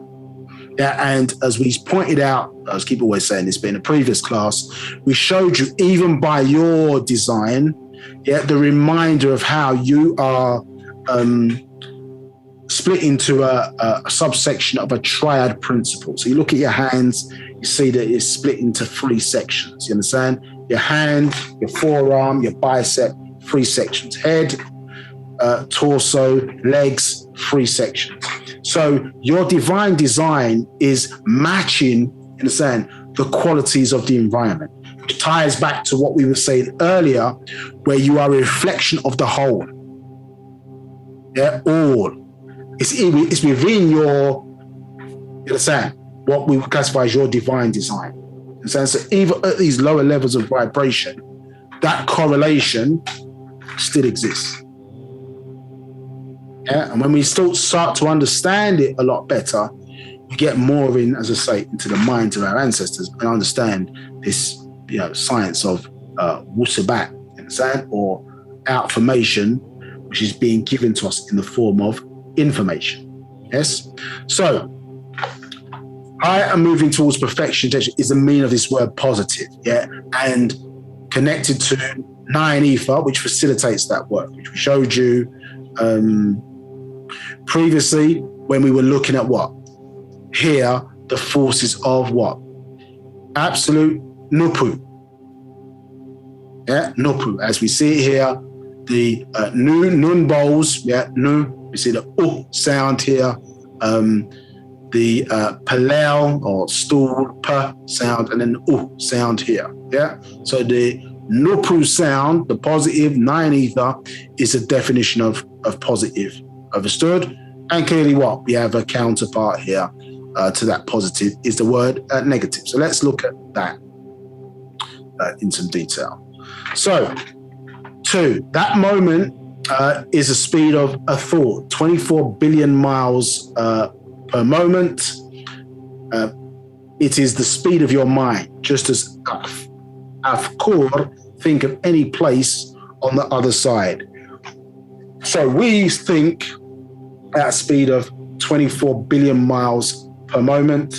The Mukasu, or the Caucasian, thinks at 24 million miles per second. Do you understand? So what you realize is that before there are seconds, remember there are firsts, which they never taught us. And so Master Teacher had to point that out, the obvious omission there. You understand? So you have moments. So you divide a second again by 60 again, then we get what we're talking about in terms of moments. So speed of thought, the reason why we don't get interruptions in our sort of vision in this context, unlike working on this kind of Zoom or internet platform, but you don't get stutter when you're looking at things, because the speed at which those transactions are working is so fast that you think about it in the context of a second, how many actions could take place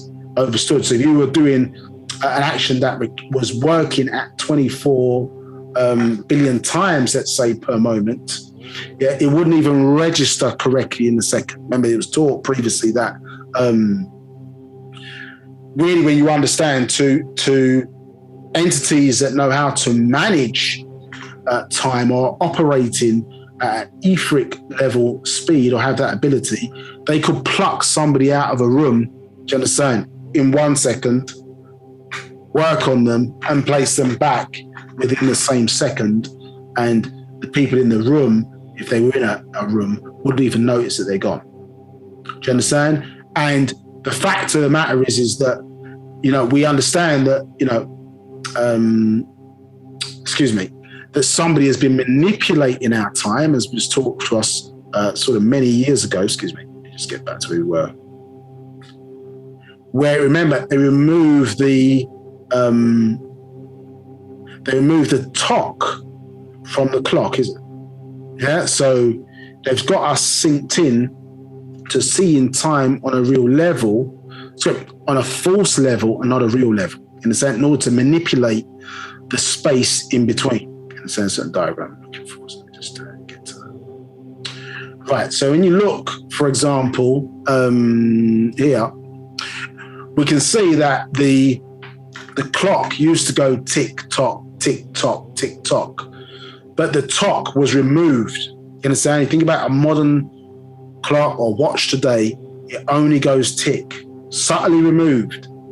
You understand? But what it means is that it creates a space, because when you're dealing with those that context moments, and if you think about one of the reasons why we're doing this class at the moment, one of the reasons why the Om continuously plays in the background, because it doesn't allow any space overstood. Yeah. So when I have to take a breath and I stop and I pause or whatever, as you're listening to me, there's continuous flow of sound when the class is on. It doesn't allow for things to be jumping in between, etc., because we're filling or occupying the space concerned. Do you understand? Yeah. And so that sound in its context is that original vibration. Yeah. Om. Yeah. So when movement and growth started, then there's a certain vibration connected to that. And obviously this is what the Om is related to. So the original, I suppose, Big Bang. But you can see here that the talk part was removed. Yeah. So different beings are operating off of different time sets. Do you understand? And so we have to understand this is how things can be manipulated. And so how we have to develop our talents or abilities, at least. Do you understand? That we are making use of all of that time that's available. As we can see from the top there, the talk to us, or our understanding, is mental, and the tick is energy. Do you understand? So in this context, so the mental is driving the energy. It all goes back to that mind power. Do you understand? Or you're talking about mind is your individual portion of the mental in you. Do you understand? Which basically is your link back to the mental, which is directed, or the pathway is shaped in terms of that connection, is your ka'a. Do you understand? But your soul, i.e. the ba'a, which enables you, the the ba'a and the ka'a, is what enables you to live past the physical. Do you understand? So life after life, do you understand? Or existence after life, is because, as I say, of that connection back to that original mental. And this is why, as I say, as we maybe start in the next class, we start getting to the science of relationships as part of maybe the proof, you start to see that the reason why a person loses their soul is when, or the definition of losing your soul, is when you're not making decisions for yourself. Do you understand? So a person who's hooked on drugs, for example, and has become a slave to the desire of getting high, is no longer making decisions for self. Do you understand? That, therefore, they lose their soul. But the connection, or your soul, can be restored. Overstood. Yeah, so the connection can be restored once you're back in control again. Do you understand? I'm talking about the esoteric soul, not the physical soul, which is powered by the breath. You understand? So in that context, understood, yeah, the connection can be restored. And when we get into maybe I say that the class next month, we start talking about misuse of our sexual powers, for example, and how, as I say, a lot of women, for example, have men have manipulated women, and women have allowed themselves to be manipulated, where they've got too much male DNA in their being. You understand? So the man in the woman is ruling instead of the woman ruling herself. And so you get man sisters. So for example, because the man expressing the male DNA more than 4, you understand, can cause confusion. And this can cause the loss of soul. So this is how, you know what I mean? They talk about what? Cleaning ourselves inside out to enable, as I say, you to be the optimum you, which ties back into what? The true definition of positive for us, isn't it? We're moving towards that direction, do you understand? So being brain dirtied, you understand, we have to be cleansed of that. You understand that some of our attitudes and our behaviors and how we utilize or how our management of our own universe has been manipulated, so it becomes sustenance for beings who want to feed off of our power. Do you understand? So this issue about time and understanding space and matter is about existence, but then it also is how, us understanding how it's relevant to us, in this context. So we think faster than every other race on the planet. It's not racism, and no one wins racism. It's just dealing with facts. Yeah, and your blackness and the fact that you are a melanated being, obviously it allows the transference of thought, at least within the human body, at these high level speeds. Yeah, we work off of moments or firsts. Others work off of seconds because they came along second. Yeah, nothing to do with us. If you're unhappy with the situation, blame those who created you. And say, not us. Yeah, if you're jealous of the situation, blame those who created you. Not down to us.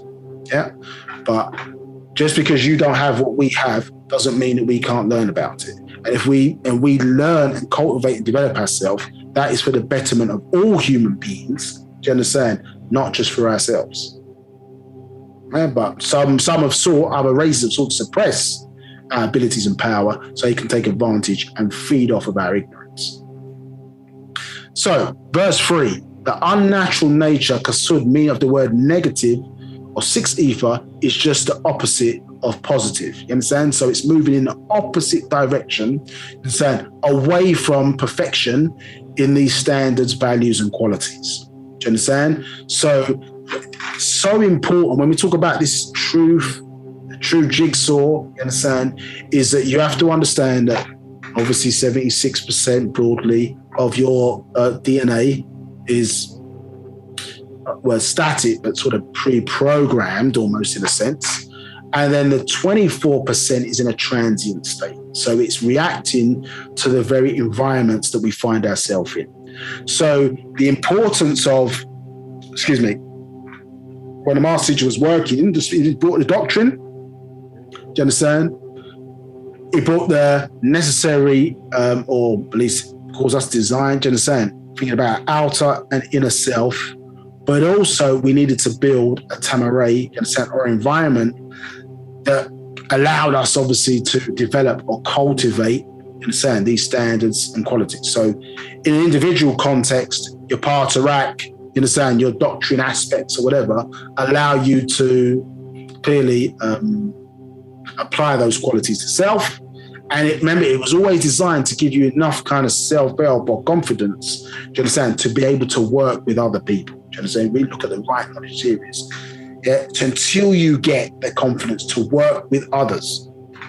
Yeah, and in the context of working with others, we can come together and build safe environments to raise our children, so on and so forth. You understand? For survival to the eventual, as I say, fulfilling the ascension pathway relevant to this day and time. Do you understand? As nature is changing, be it the dimensional shift and things of this nature, that we are ready to take advantage of nature transforming us back from mortals into supreme beings once again.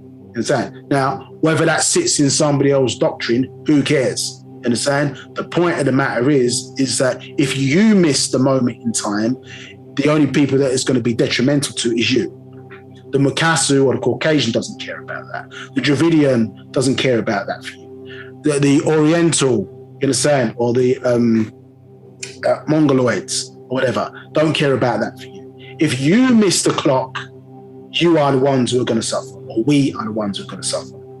The right moments in time.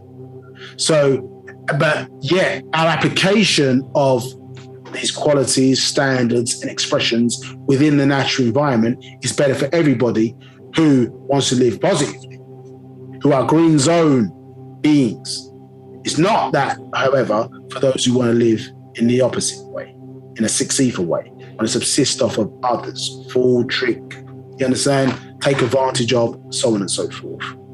And one of the things you have to understand as well is that whether nine ether is expressed by the nine ether beings such as ourselves, if you leave the space open, yes, six ether is always waiting there to take advantage. So if you do things, you must do things with order.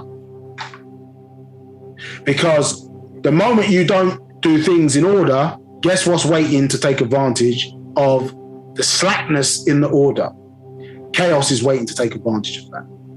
Now, if you want chaos to enter into certain environments and you want to use it, then you must understand how to work the powers or the expressions or the directional movement of these energies of chaos and order appropriately. So six ether, as we mentioned before, must be controlled or ignored. And then it falls in, you understand, to your overall thing of order, because you are managing it at least. You're not allowing it to be unmanaged. And this is why when we come together is the importance of one thinking about not only their own individual behavior, but how can I contribute to the whole? If we come together in a meeting, you understand? Yeah. Some people think, okay, well, the chair, whoever's on the panel, whatever the case may be, they're responsible. They put the meeting on. They're responsible for how the meeting flows and goes, and so on and so forth. But remember, those roles in the whole are just for the purposes of what? Efficiency. It's just to make the thing move in a certain direction. Because otherwise, if you're all sitting there aimlessly and no one is charged to act, then nothing happens. Do you understand? So when we do the oral prayer, there's no hierarchy or positions. You understand? When we're saying it, everybody's saying the same thing, same prayer, or same affirmation, I should say. It's the same words. There's no, well, you're, you understand, you're a pharaoh, you're a worship master, you're this or that. No, everybody's saying the same thing.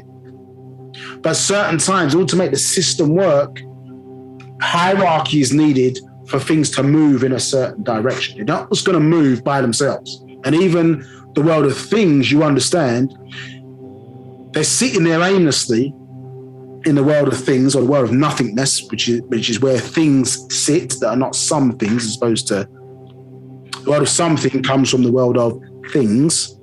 It is a season of existence, you understand? So the summer of existence visits certain pockets where these particles are sitting there, and the summer, you understand, i.e. the season, causes these particles to start to move in an orderly form or fashion. Do you understand? So there's an external force that's charging things to move. I'm saying this not to sound heavy or esoteric. It's for us to get in our minds, when we're thinking about everything we do, everybody has a role to play. There's no them and us. There's only us. And the trick of six ether is to separate out and show, as say, that leadership in a certain context, our people don't want to accept it. But when the Mukasu is talking, when the Mukasu tells us to do things, all of a sudden, without question, we're always following behind, always adhering to what he says. This is part of the program. But when our leadership comes in, we don't want to listen. We want to buck against it. We want to question. Not a problem, but question everybody's leadership intent, not just the people that look like you. And this is why we can't get anywhere. Yeah, because in the early start of us getting to a point of unity, sometimes you have to have a singular point of focus, i.e. the sun. Yeah, for you to understand the whole and the bigger picture, okay, well, let's give you this singular point of focus. So they give you a pharaoh, do you understand? Or pharaoh family as that single point, do you understand? As the bridge between our ancestors and us, you understand? To focus on.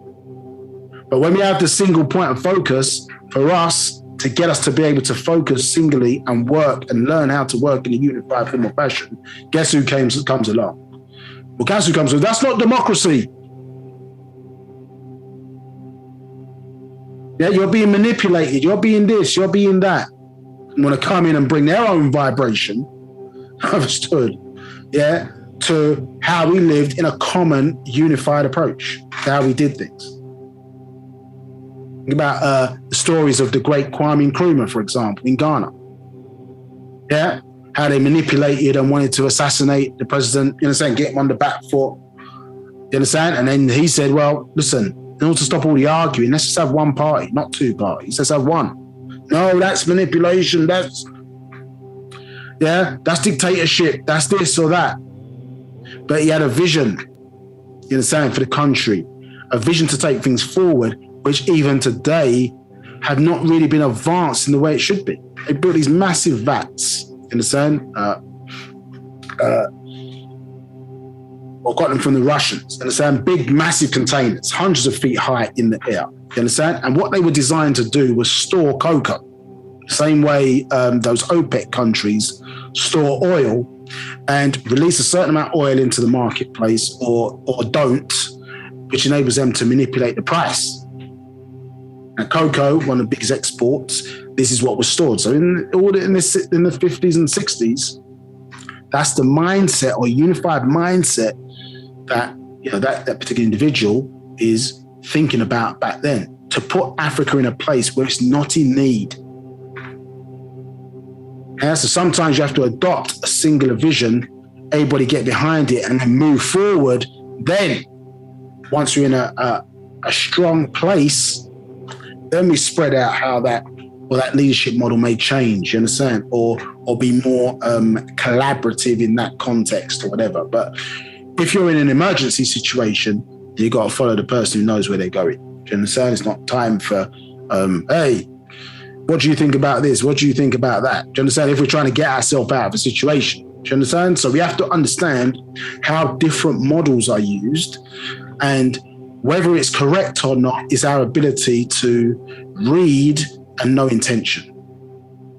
Do you understand? So our intention and action matching. You understand? This is a person got your best interests at heart. Understood? And when you look at the work rate of somebody like the master teacher, irrespective of whether you like lifestyle and how a person's living, etc., the works is what we should be judged on as individuals. Do you understand? Because this is really sets out the format of, well, in the context of a teacher at least, should I, what you're telling me, should I follow it or not? You understand? And actually in our life, we follow teachers multiple times in our life without questioning whether they were whether they had the right intent, whether they were qualified, etc., or what was taking place in their bedrooms. You understand? So you think about, I said this previously, the master teacher is a teacher. You understand? But how many teachers, when you sent your kids to school to be taught, did you even see the qualifications of the teachers that were teaching? Yeah. Did you want to know about, well, what's their sexual preference? What do they do in bed? What's their favorite position? Do you understand? How many men or women, whatever, have they slept with? Were you interested in those things? Do you understand? What was the person's belief? Who was their mother? Who was their father? So on and so forth. Do you understand? Well, you say your children are the most important things to you. But you send them to school, or those who have sent their kids to school, not those who homeschooled their children, but those who sent their children to school, you never saw the qualifications, you didn't even think to ask. Yeah, you wasn't interested in the person, what was taking place in the person's bedroom or their sexual preference. You wasn't interested in what does the person believe. Yeah, so whether they were Muslim, Christian, so on and so forth, Satanists, do you understand? You didn't care. But you allowed your children to be taught by them. You allowed yourself to be taught in that manner. All of us did. You know why we never questioned it? Because the white man never told us to question it. So the question is, how important or how relevant is it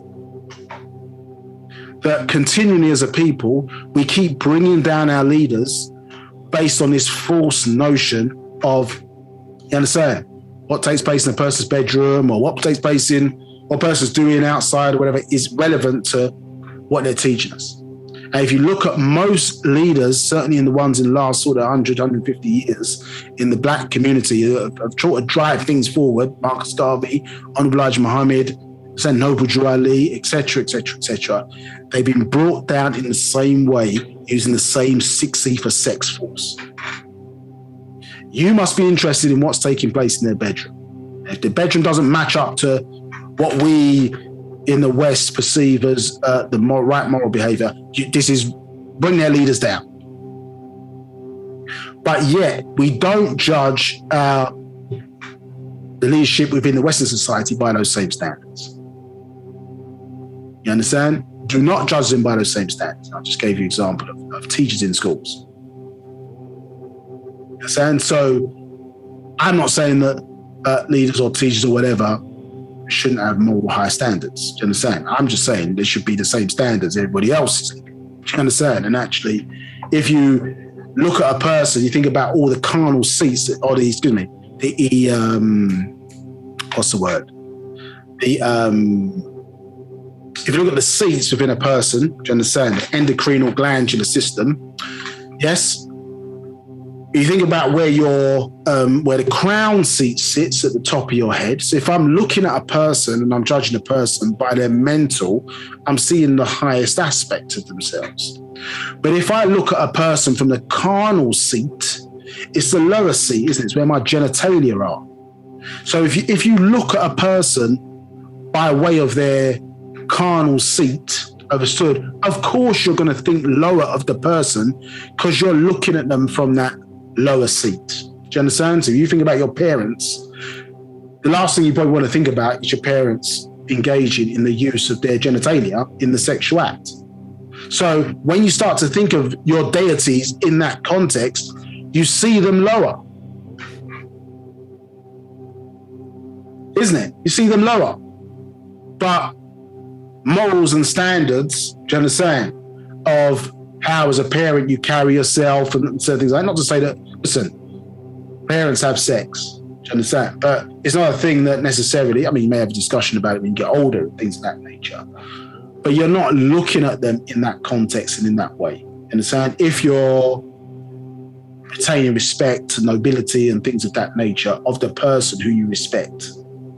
So they get you to, as I say, holistically want to look at or bring our leaders down by way of the sex force. Now, the only point I'm saying is that, which is simply this, is that in, let's say, in the context of Nation of Islam, for example, Malcolm X didn't like the fact that Honorable Elijah Muhammad was dealing with 4 women, which in the Muslim degree, he can have 4 wives, you understand, according to their belief, you understand? But if you're raised in the West, where you have, it's a one-woman mentality, then those 2 moral positions are in conflict with each other. Now, my point is should you bring down a whole organization for that reason? Does one balance out the other? No, it doesn't. Because a damn what he was doing in his bedroom. The fact of the matter is he took prostitutes, pimps, drug dealers, all kind of different people, the lowest of the low in society, and got them into a functioning position where the Nation of Islam at its height was turning over $70 million a year, completely independent of Caucasian influence. Yeah, for working for and by one another. Is that worth bringing down because, well, somebody's got 4 wives? To be honest, I couldn't give a damn. Stay out of people's bedrooms. It's not relevant. Unless there's abuse, you understand? Unless there's unnatural acts or unnatural behavior, you understand? Unless people being manipulated, stay out of people's bedrooms. Not relevant to, you understand, most of the things that happen within a society. And if we're not judging everybody by that, then why judge ourselves or our leaders by that? It's just another thing, a hurdle or difficulty that they have deliberately put in and amongst us for us to bring down, you understand? Those who maybe the partner of our have sent into our lives to move us in a singular direction for a necessary period of time. You understand? We have to look at all the tricks and the games that get played and the hypocrisy of ourselves. Yeah, we target reasoning and knowledge in certain areas, not across the board. You understand? We never question the white man the way we question ourselves. We never question the white leaders the way we question our own leaders. So should you treat family more intensively or less intensively than your enemy? Surely your enemy is supposed to get the more intensive questioning, reasoning, treatment, lack of trust, so on and so forth, not less. It makes sense. But the trick is to convince you that what is considered bad is good and what is considered good is bad. Hence why it's necessary for us to redefine what these words mean. Yeah, and the fact that certain rules, although they apply to the environment, in the context of us, they are relevant to us. They're not relevant to all people. Yeah, certain things are absolute, like space, matter, and time are absolute within existence. They apply to all areas. You understand? But all, you understand, aspects of our power to act don't apply to all people because they don't have the same mechanics, apparatus, qualities, skills, abilities, potentialities that we have. And this is the first time in a long time, you understand, that a doctrine has been tailored for your mindset for this day and time.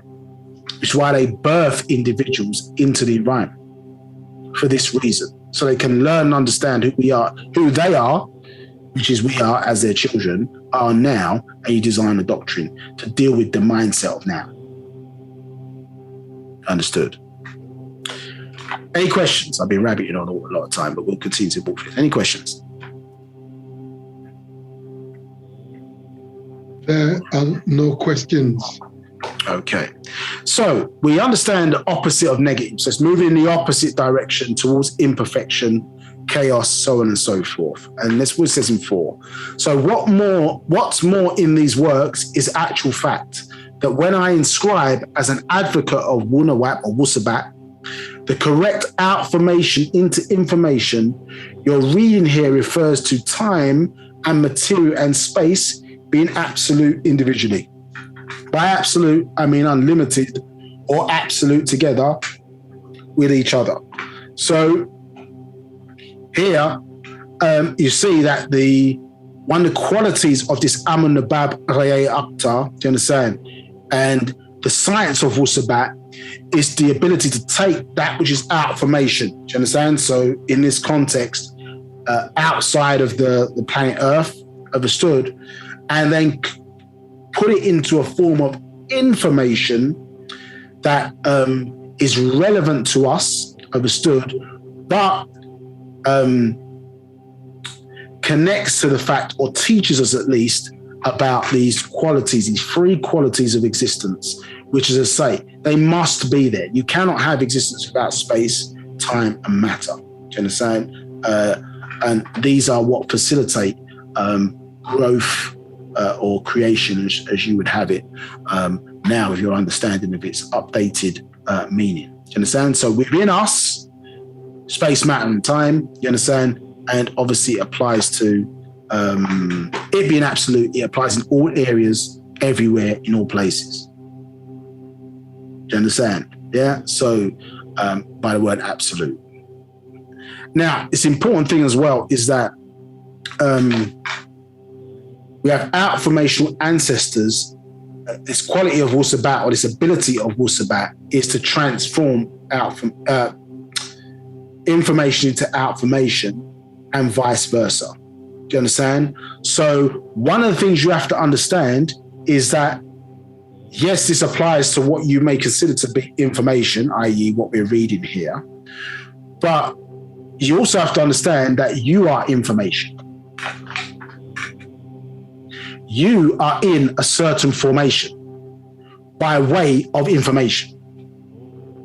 Do you understand? So what you're reading shapes your being. It puts you in a certain type of formation. So the science of Wu-Sabat transforms you, or takes you out of that formation, understood, and transforms you into outformation. As the sun is outformation, is it not? The sun is outformation, sending to us sun rays, as we see with the depiction of Anach en Atun, in the same way they say Ankanaten, in the same way he's depicted, and the sun's rays are coming down onto his family. That is him receiving outformation into his informational present being. Yeah. So what you read shapes your being. Yeah. So as he explained to us, so you are what? Re-adding here refers to time, material, and space. The importance of these three things, you understand, and how you see it reflected in a lot of aspects of our culture. Even the fact, what is a symbol of the Natharu in hieroglyphics? Three what? It looks three flags. Three flags. Yeah? As a Natharu as a whole. Not 9 flags, 3 flags. 5. The number Tasu, 9. Yep, see our Ranumat symbol, yeah, the number symbol for 9 there, yeah, or 9. So we can see here you got 1, 2, 3, you got 8 lines here, and the circular line makes the 9th, yeah. So the symbol makes sense to the correlation of what we're talking about in terms of the number. So it can mean 9 individually, or as we can see, the whole of what we're talking about here in the context of this. So number of Tasu 9, or 9, represents a true positive in absolute natural nature, and the number Satu 6, or 6, symbolizes a negative, that is unnatural nature. Naturally and factually, man's kind made on the 6th day, Tammuz 3761 BCE. Yeah, so the creation of, or what they record, or the Jews record, or the so-called Jews record as the birthday of Adam, in their calendar. Understood? 3761 BCE, the creation of the white race, the red, ruddy race. Understand? 6, the Shanan circle of Bara'ah, space, Madad, material, and Waqut, time, is called the circle of order. And the Dawrat cycles, the Zalak, essence, and the Dawar cycle of time, these are the circles. It's all about the 24,000 year cycles of 4 6,000 year cycles. So, Smat circle, space, matter, and time, is also known as the circle of order, and of the cycles, the essence of the cycle of time. These are the circles. It's all about the 24,000. So we did explain this in some detail before. I mean, I can go back over it again if needed. But this is how you've obviously seen depicted, the Smat circle. And what we were showing you, I think, before, so Smat circle here, 9, 6, and 3 is describing the growth within existence, you understand, over a 72 million year period. Do you understand? And so, and how certain life forms go from their strongest point, understood genetically, and saying, or by design, or from an energy perspective, and how that will change over time because they obviously get weaker to the point of eventual death. You understand? And so, and then in our context, there's a resurrection. Do you understand? Or revolution. Now, the point is that understand these sciences, which I was attempting to draw, I think previously, probably pretty badly, was understanding that, remember, nature moves in an anti-clockwise direction. So if you think about the sun appearing to go, let's say, from east to west, even though the clock hands go in a clockwise direction, nature in itself is moving, or the cycle moving in an anti-clockwise direction. Hence why you get revolutionary movement in a anti-clockwise direction, and then you get evolutionary movement in a what? In a clockwise direction. So if you look here, this is the circle of space, matter, and time. So 9 as the highest, 9 in death becomes what? 6 ether. 6 ether in death becomes ghost or free ether. Yeah, no more, or the energy is depleted. And then what? 9 ether in itself resurrects, do you understand, and comes back around again to its full power. Yeah, so you think about it, you, even in your daily activities, you understand, you start off strong, you understand, you reach a sort of highest point, you understand, then you kind of retire to bed at night, and then you resurrect again, do you understand? And at different points within your 24-hour cycle, you are energetic, you understand, or can be energetic, your optimum energetic point, and at certain points you're sleeping, do you understand, at a very low energetic point. So here is how, as I say, there's no such thing as independent 6 ether. 6 ether arises out of 9 ether, do you understand? There's no such thing as independent 3 ether. 3 ether or ghost arises out of 6 ether. Do you understand? So how you acknowledge growth and decay within existence is very important.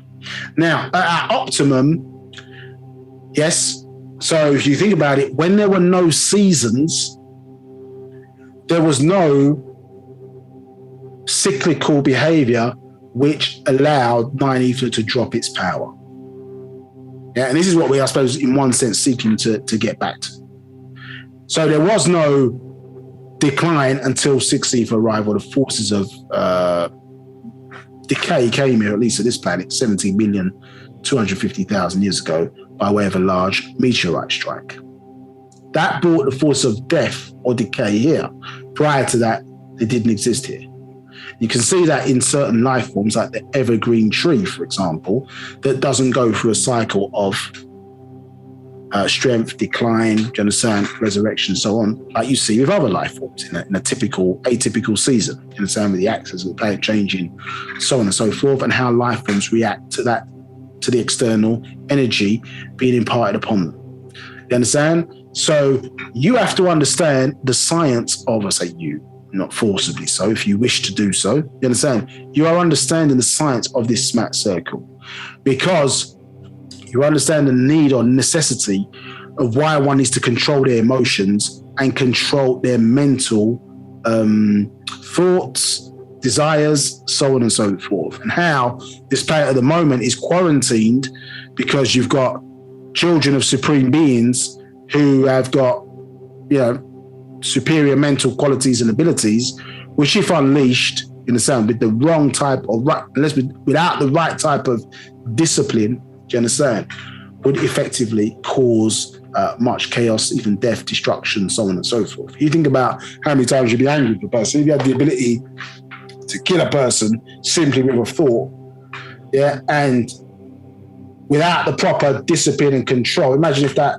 thought was actionable. Do you understand? It manifested itself instantly at 24 billion miles per moment. You know, if somebody steps on your foot wrong, or, you know, gives you a bad day, person, do you understand, or whatever the case may be, then what happens to the individual if that power is enacted upon or it has quality behind it? Yeah, if you don't have the discipline. You know, the president of a country doesn't react to somebody calling him a dickhead. You understand? Even though you've got the power, I suppose, to press a button and, you know, effectively cause a nuclear holocaust, he doesn't react to individuals testing his frame, even though sometimes some of them might deserve it. Yeah, the fact of the matter is you have to let it go, because you're just too powerful for that individual. So it's not the time to use the power for that reason. There's a certain discipline and quality that exists in that context. You understand? It doesn't mean that we let people take liberties or get away and things of that nature.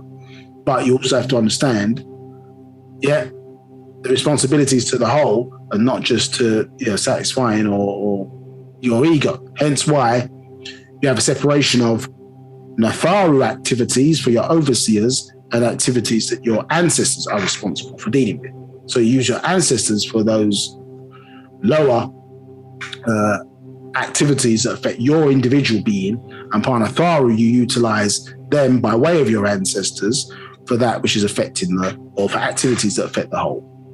Now, so 9, 6, 3 in death. Do you understand? So so here we can see in this diagram at a certain point where 9 ether thinks in our context that they're ghost or free ether or in a ghostational mindset, which we've been tricked into forcibly by way of bad information, but also forcibly because ghostational beings entered into our genes forcibly by way of rape. You understand? The so-called kidnapping, or not the kidnapping of people, the so-called slave trade.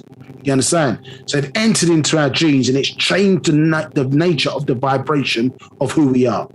And we were bad information in the absence of Wu-Sabat, or not that Wu-Sabat wasn't there, but our knowledge and awareness of it meant that we were blocked off from receiving outformation by way of ignorance. Understand? And the fact that we were captive. So those outformational forces, do you understand? Now when let's say the blockage or the veil is lifted a little piece. Now we saw that in the hieroglyph, if you remember, or the Safath that we showed you previously. Remember, here with the Zabas, do you understand? Or the lock shown in Zupu. Understand? Let's get that on the screen just quickly. Yeah, so when you're looking at Zupu, this Zabas or lock in this horizontal position, do you understand, that we showed you before, if you remember, shows that we're mentally dead. So we were cut off from the mental. Understand? Which, if you remember, in the Right Knowledge series, as the master was explaining, isn't it? It was that we were mentally dead. You understand? So the resurrection of the mind, or our connection to the mental was needed. Somebody had to unlock, remove the fog, remove the blockage. Yeah, and as you can see, when you take the N of Zupu, so you see here the new bowl, excuse me, 1 of 3, which also links to space, matter, and time, but the Nun bowl, where they get the word noon from, as in 12 noon in the daytime, you take the N, you turn it, turn it sort of 90 degrees. So if the N was upright, you see there, you turn it, so the lock, you turn it 90 degrees to the right, and then you get the Z of Zupu.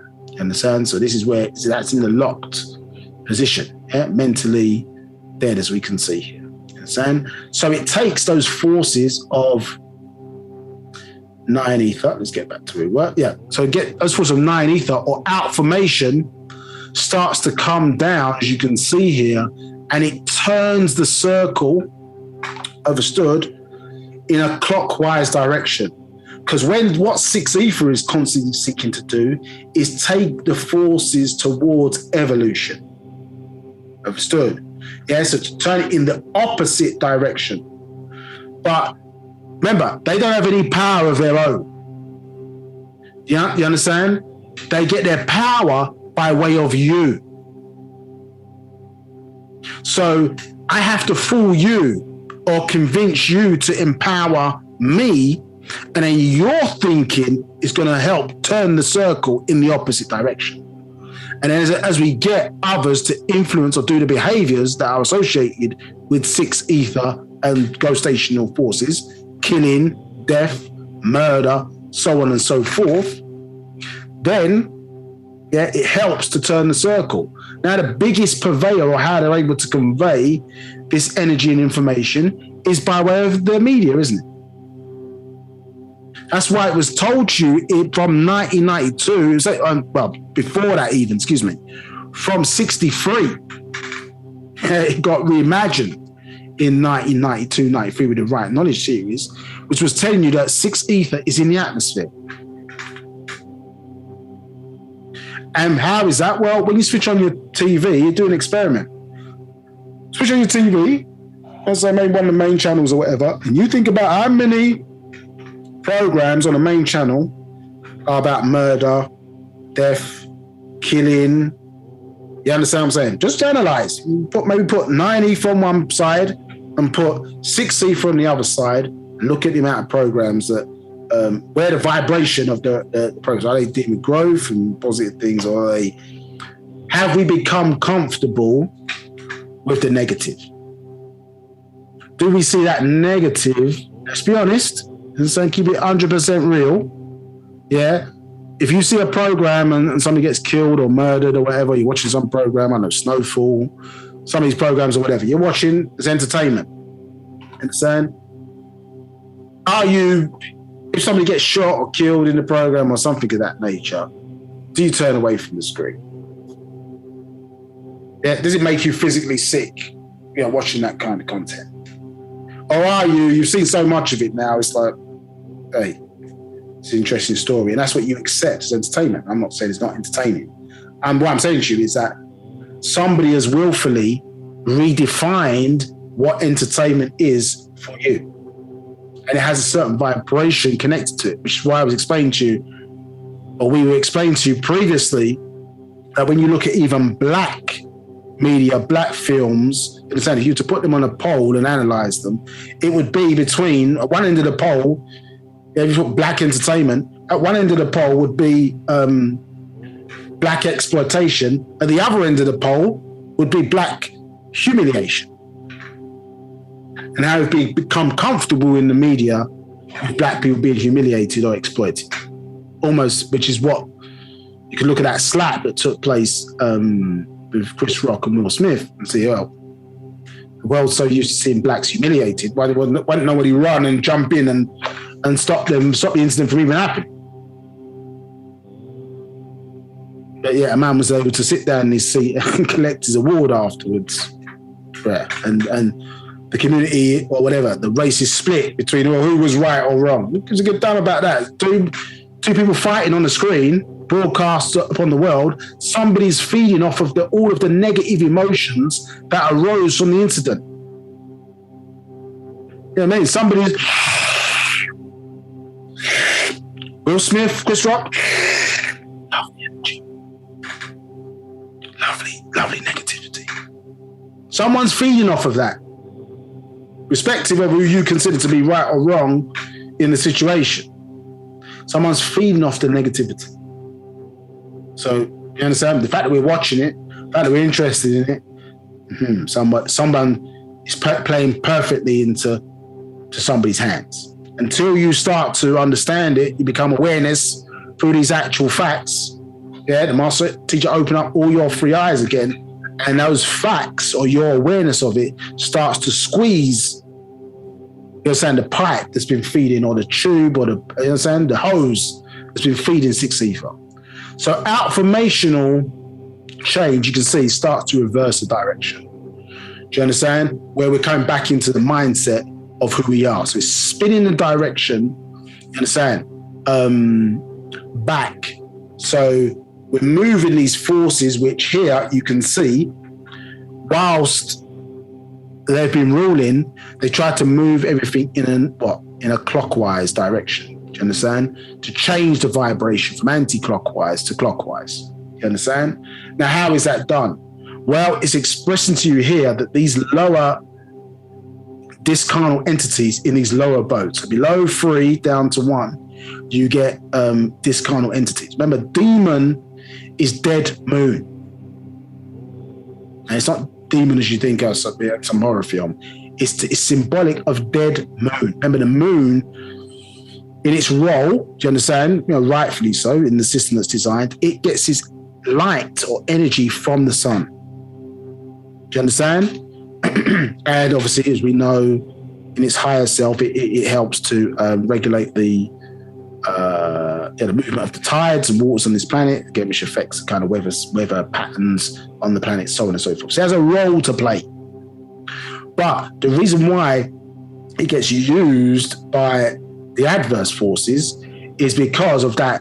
A dead moon must feed off of live forces in order to survive. So discarnal entities have no body. Do you understand? Insofar as they don't have a physical structure. Do you understand? So how are they drawn up into the physical world? So the lowest point here is at 3. Discarnate entities here at from 3 to 1. Well, by our desires, isn't it? As it's expressing here, feelings, so on and so forth, we pull in the sand through our desires. We pull those forces up into the physical realm. Do you understand? Because of desire, want, understand, need. Yeah? All these different things, our thoughts or thinking. Remember, because as soon as you think of a thought, what happens? It attracts energy, isn't it? That's one of the sciences of helping to make things manifest, isn't it? You think of a thought, yes, and then what happens is, okay, well, I've got this new business idea, whatever. If you really focused on it, got a certain level of concentration, things start coming towards you to make it happen. Because thought is an attractive force, isn't it? It attracts things to it. But if you haven't got control, yes, or we're not paying attention, not just a control issue, we're not aware or we're not paying attention, we can leave the gate open. So anything can come and then fulfill that need or want or desire, which when we look back at the all prayer or all affirmation, for example. Yeah, let's go back and look at that for a second.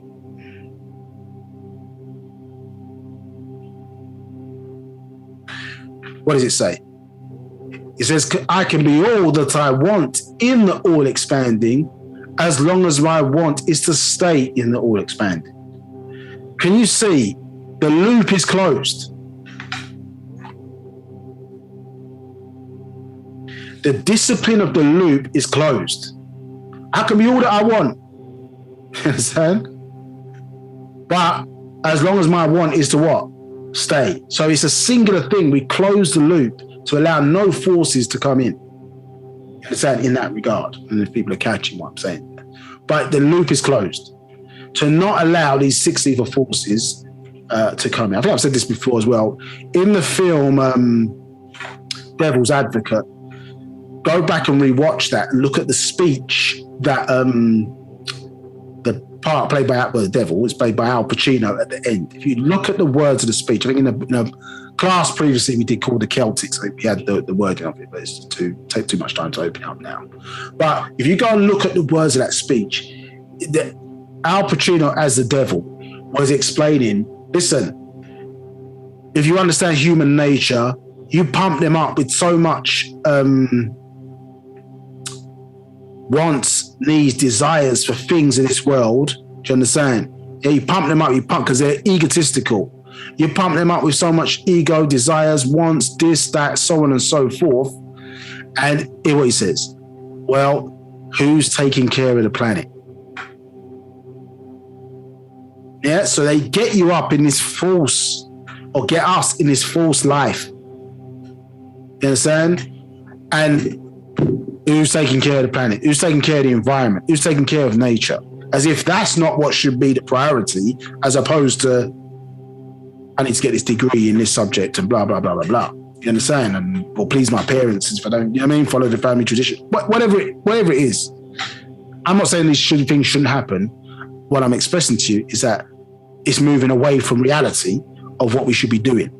And in our societies that we had, that had those better qualities, when we talked about the moving towards perfection, our society was framed in a way where those two things, so our personal development, but also responsibilities that we had to the environment, were taken care of. To the point where the master explained that we only worked 20 hours a week. When we was in that optimum state, about 20 hours was our working week. You understand? The rest of the time was devoted to having fun, you understand, and developing ourselves spiritually. So we were able to take care of all of our responsibilities with 20 hours basically of work a week. You understand? Or strong, if you want to see it that way. So it's these types of things, as I say, where the game playing,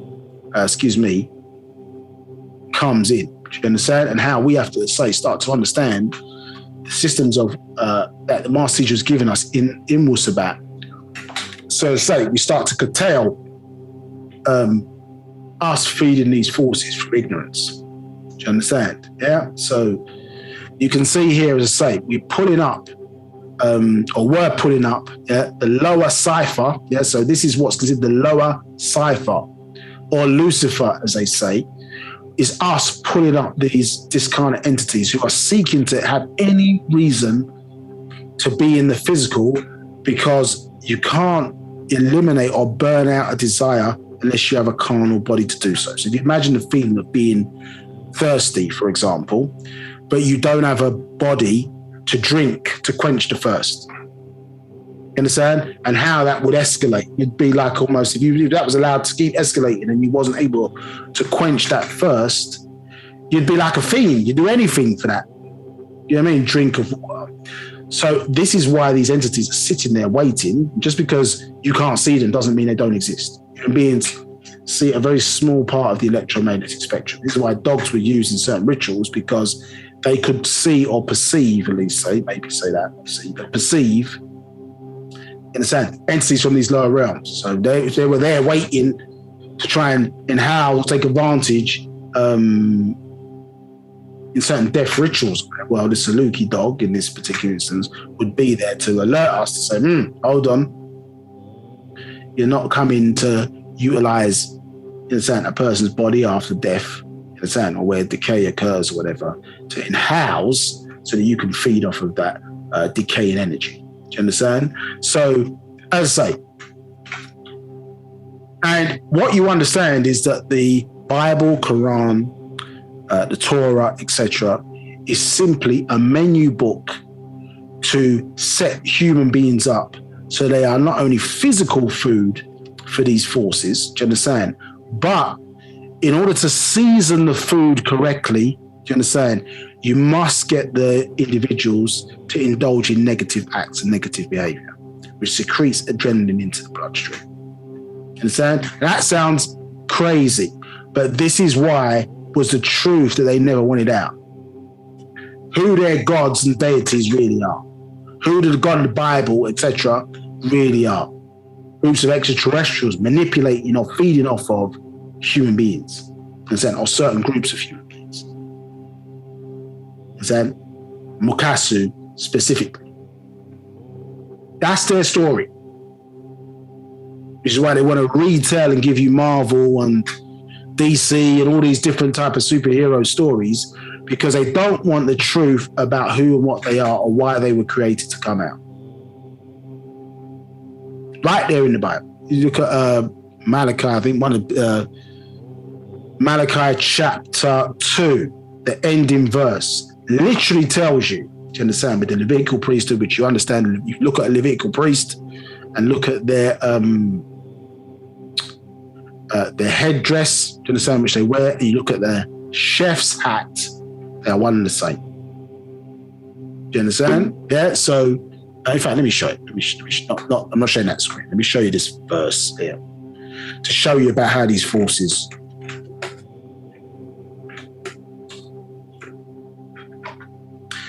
Let's look at Malachi chapter 2. Yeah, let me just switch the screen for a second.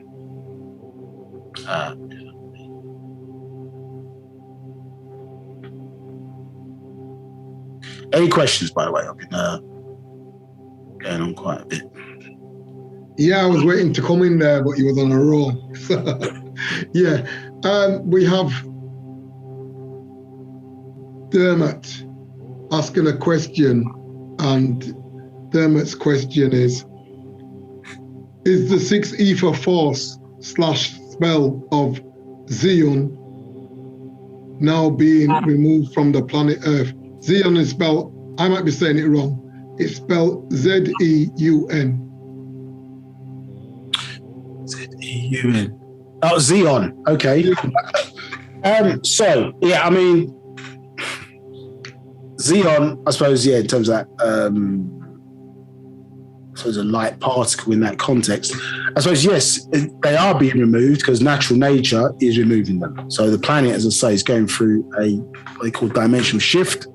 So, which happens every 24,000 odd years, where it in itself is moving up the sort of ether ranges. And so it's moving from a 6 ether planet, which it is at the moment, and will move into a 7, 8, and 9 ether range. And so energy is not currently experienced on this planet, but are agreeable in nature. Do you understand? So anything not of that vibration will be removed. So nature is a culmination of a number of different cycles happening. That's just one taking place at the moment. Yes, is ridding itself like your body would remove a virus from its system. That's what's happening now with the planet. And saying hence why you're seeing a number of different climatic changes, diseases, and different things. Yet nature is ridding itself of that 6 ether ghostational force in that regard. And this is why it's important to make a separation from that. This is why they talk about, in their religious way, I suppose, people living in the image and afterlife of the beast. So that's talking about the fact that people are living in this kind of lower vibration, but that beast is obviously a setup for what they consider to be food sources, let's say, that can be manipulated and used. This is why there needs to be a separation. So of what we're doing, how we're thinking, you understand, how we're moving, how we're living, so that you're not seen in the same vibration as those who are or were created at least to be food. And so it's removing those negative or 6 evil forces from the planet, as well as you can see, returning us back from patriarchy to matriarchy or matriarchal living. But remember, as we said earlier, if 9 ether or the awareness of it is not being expressed in this context by ourselves, do you understand? And 6 ether is dominating, they will manipulate the way in which those changes get expressed. So nature is trying to put the woman back into, let's say, it's a proper position, do you understand? However, which we're going to explore maybe in the next class, we're seeing that message manipulated where it is being interpreted as sexual freedom. Do you understand? And so that manipulation of the message is leading to corruption of the genes. You understand? Which is killing female divinity. Do you understand? So if it's about sexual expression, who much partners you can have, whatever, and equality, no problem. Men and women should be able to take as much partners as they want and do what they want. We're not the same being. Do you understand? So women retain DNA for can be up to 9 years unless removed by ritual. So the fact of the matter is that men using women as a dumping ground for their lust, sexual desires or whatever is corrupting. And women now, under the guise of liberation, do you understand? Well, I can have as much man as I want and react to the desires and so on and so forth, which they talk about body counts or whatever the case may be. But obviously you're killing your divinity because the males in there are expressing themselves. And so this is what's creating not only anti-men sentiment within women, but also those males are conflicting with each other within the same being. So this is where the divinity, where nature is putting woman back in position for us to move back to matriarchal, so that the woman can be transformed first by the force of nature, its higher state of existence and high living, and then she transforms her man, because she's still in tune with natural nature, because her menstrual cycle, for example, is affected by the lunar biological movement. It's in tune with the 4 phases of the moon, so she still has solar and lunar biological connection. So when nature changes, she will change. In the cell, it's transformed back into supreme being again. She then transforms her man. So that plan is, in the same, manipulated, as we see here in this modern world, where if we don't take advantage of the shift in mindset that nature births, because we're not ready to operate or cultivate once nature shifts, it will be taken advantage of by forces that are these 6 forces that are ready to manipulate the new mindset that's coming through. Same thing happened in 1970. New souls came in, seek and destroy mentality, do you understand?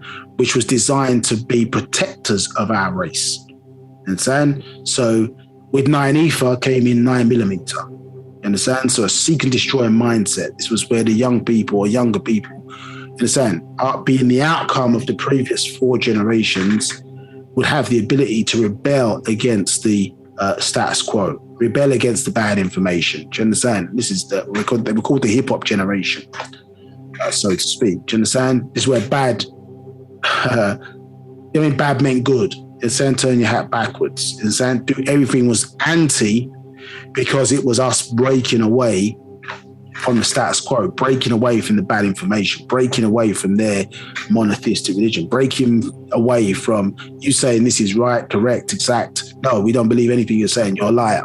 You're proving yourself to be a liar in your own books. Understand? You call yourself, Jesus said, your own prophet said you are liars. Understand? And can't be trusted. That's your own prophet saying about you.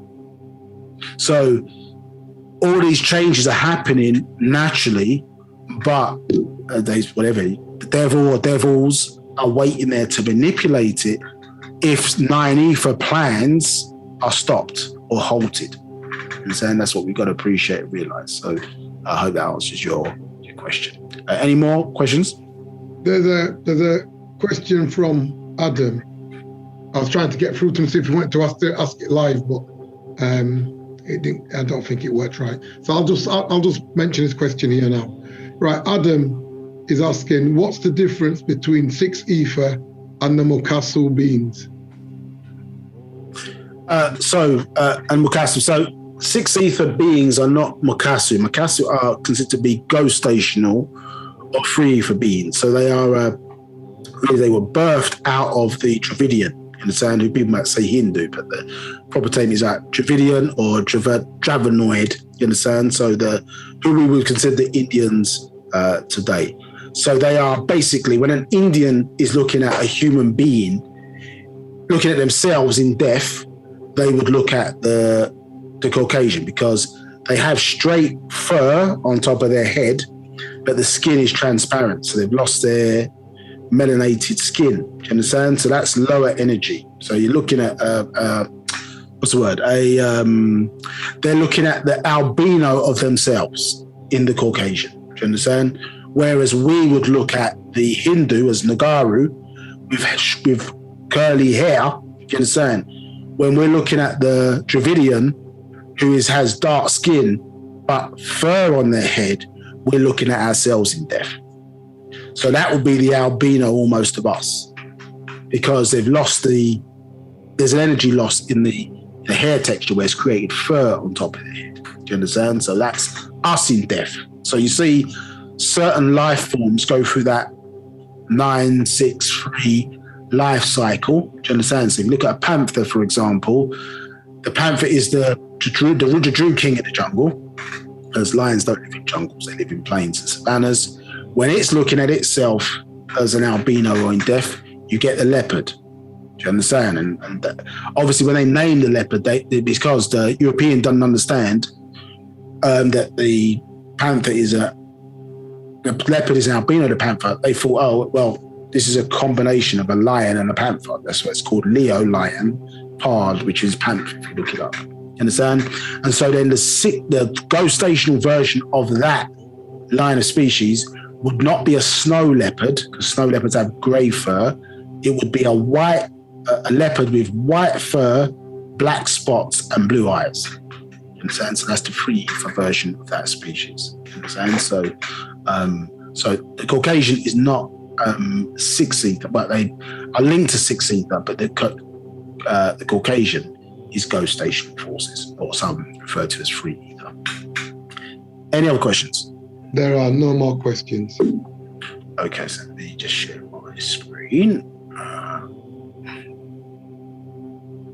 People who think we're crazy. So you see here, Malachi chapter 2, verse 17. Understand? So it says here, ye have wearied the Lord. So this is Malachi talking to the Levitical priests. Understand? And so saying, ye have wearied the Lord of your words. Yet ye say, yeah, so it's talking about the Levitical priests responding back to Malachi, yeah, making this statement, say you've wearied the Lord. It says, yet ye say, wherein have we wearied him? When ye say, everyone that doeth evil is good in the sight of the Lord, and he delighteth in them, or where is the God of judgment? So you can see here, they're saying, yeah, well, Malachi, no, you understand, because the Lord that we know, you understand, yes, the Lord that we know says that evil is good in the sight of the Lord. Yeah, so we're following those instructions that he gave, which is to make negative acts. So the expression of negative acts, as say, they devolved to a level, these reptilian beings are devolved to a level, these draconians are devolved to a level where they drew energy from lower level vibration or negative acts within the flesh, but also this consumption of the flesh also. Do you understand? So this is what you're seeing here when you're reading that, because remember, there was a conflict between the Anunnaki, remember, between Inki and Enlil, or Nunamir in Inki, Nudimud in Zinki, and Nudamir, which is their proper name, as Enlil. Understood? One being flesh-eating, one previous being flesh-eating, but all converting to be agreeable. You understand? Disagreeable, and those converted to be agreeable, i.e. not manipulate human beings as they saw it, or the Mukasu human beings, as the substitute for the Pleiadians, which is what those Draconians who were the original food source for those Draconians. You understand? And so they created a being in their image and after their likeness to be a food source, or the alternate food source for themselves as Pleiadians. Do you understand? This is their history. This is their story. You understand? Which they want to keep hidden from the world, which is why a lot of the time in some of these ancient cities, when there's a war, they bomb it to an extreme to remove some of these ancient monuments and sites and where their stories be recorded. Do you understand? And some of you be familiar with some of these verses. You know, Revelation chapter 19, verse 17. Yeah. And I saw an angel standing in the sun, and he cried with a loud voice, saying to all the fowls that fly in the midst of heaven, come and gather yourselves together unto the supper of the great God. 19:18, that ye may eat the flesh of captains and eat the flesh of kings, and the flesh of captains, and the flesh of mighty men, and the flesh of horses, and of them that sit on them, and the flesh of all men, both free and bond, both small and great. Not my words. Not my words. Yeah? So who's talking? Yeah, this is their holy book, is it not? Yeah, but look at what it's really saying when our eyes are open. Not what we believe or what was drilled to us, but when the one who was sent comes along and says, listen, this is what it's really about. Yeah, and what does he get? You get 135 years in prison for your trouble. Look what happened to Marcus Garvey. Look what happened to Noble Drew Ali. Look what happened to Honorable Elijah Muhammad and many others. Yeah, before, during, and even after that. Coming with facts. This is what you get for your trouble. You understand? And our people will help put the knife in your back for giving them the information to save themselves. This is how deep under the spell we are. Do you understand? So we couldn't see none of this before. Understand how much, we were believing in this. Understand? But unfortunately, this is the real truth of their story. You understand? And so you don't have to accept their version of God as the source of your divinity. You don't have to accept it. You don't have to accept their Allah. You don't have to accept their Most High, their Jehovah. You don't have to accept none of it. So it's all BS. And it had nothing to do with what your ancestors were dealing with. Yeah, the sun is our deities, and we are the sun, or terrestrial version of it, or our higher ancestors. You understand? This is the reality that we have to learn by those who knew best about us, not those who claim to know but don't know anything. Yeah? Just because they name something doesn't mean they know what it is. Yeah. So, in that regard. So let's go back to where we were at.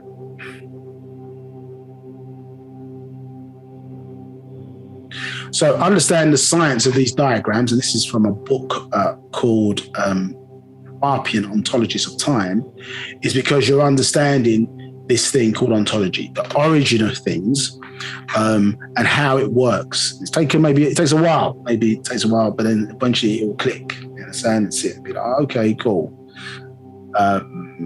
It's starting to stick a bit more, or ask questions if it doesn't make sense. Let's say it can keep going over the same subject, but what you're seeing is the shifts in movements that take place, and why you're seeing various changes happening within nature. But if we're not positioned correctly to take advantage of it, then you understand it will pass like any other day.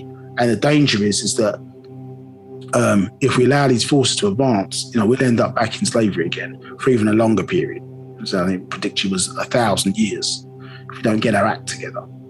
Understand? So that is why they're interested in holding a teacher or teachers, understand, in this case, Malachi Dr.York, because you're missing the clock, you're missing the time when certain things are supposed to happen, or we haven't perfected our being enough to take advantage of these when these shifts happen. And once they're gone, you understand, it's gone for that cycle or that moment in time where it was there, isn't it? So we're building up to a certain point, and we have to be in place to take advantage of it. Otherwise, as I say, who's within, who's there, to take advantage of any opportunities that we miss. That makes sense. Any other questions? There are no questions. Okay, so where were we now? So 7, you have 4 grand cycles or 96,000 years, Shamutat, years. You are now in the new 24,000 year cycle, starting after the year 2000, which was the 6,000 year of the Adamite calendar, to separate the 2 cycles of Nadam, order, and Babel, chaos. The cycle of order is also the cycle of cosmos, and the cycle of chaos is also the primordial chaos. You understand? So again, some terminology there for you to absorb and master. So that SMAT circle, as we read earlier, is also called the cycle of order, and it's also called the cycle of the cosmos. You understand? Yeah. So it's growth within existence, or changes within existence. You understand? And then we've got the cycle of chaos. And you do have primordial chaos. So things taking place in the darkness or in the world of things. So dark matter and dark energy. You've got primordial chaos within the area of nothingness before things manifest into the physical. So in that context, as I say, you've got a balance of certain changes which are taking place, which, as I say, force growth a movement within that environment. Now, as you can see, so you add up 4 times 24, you get the 96. So at the end of the fourth larger 24,000 cycle, you can see that the 9 and the 6, they clash. You understand? So they're opposing to each other, and therefore this is where we get a conclusion before we move into the type of renewal that we're talking about. So the end of 24,000 year cycle is because in the year, what this is effectively saying is that, the devil's rule ended in the year 2000. So that was the end of their rule, understood? But remember, their cycle was based upon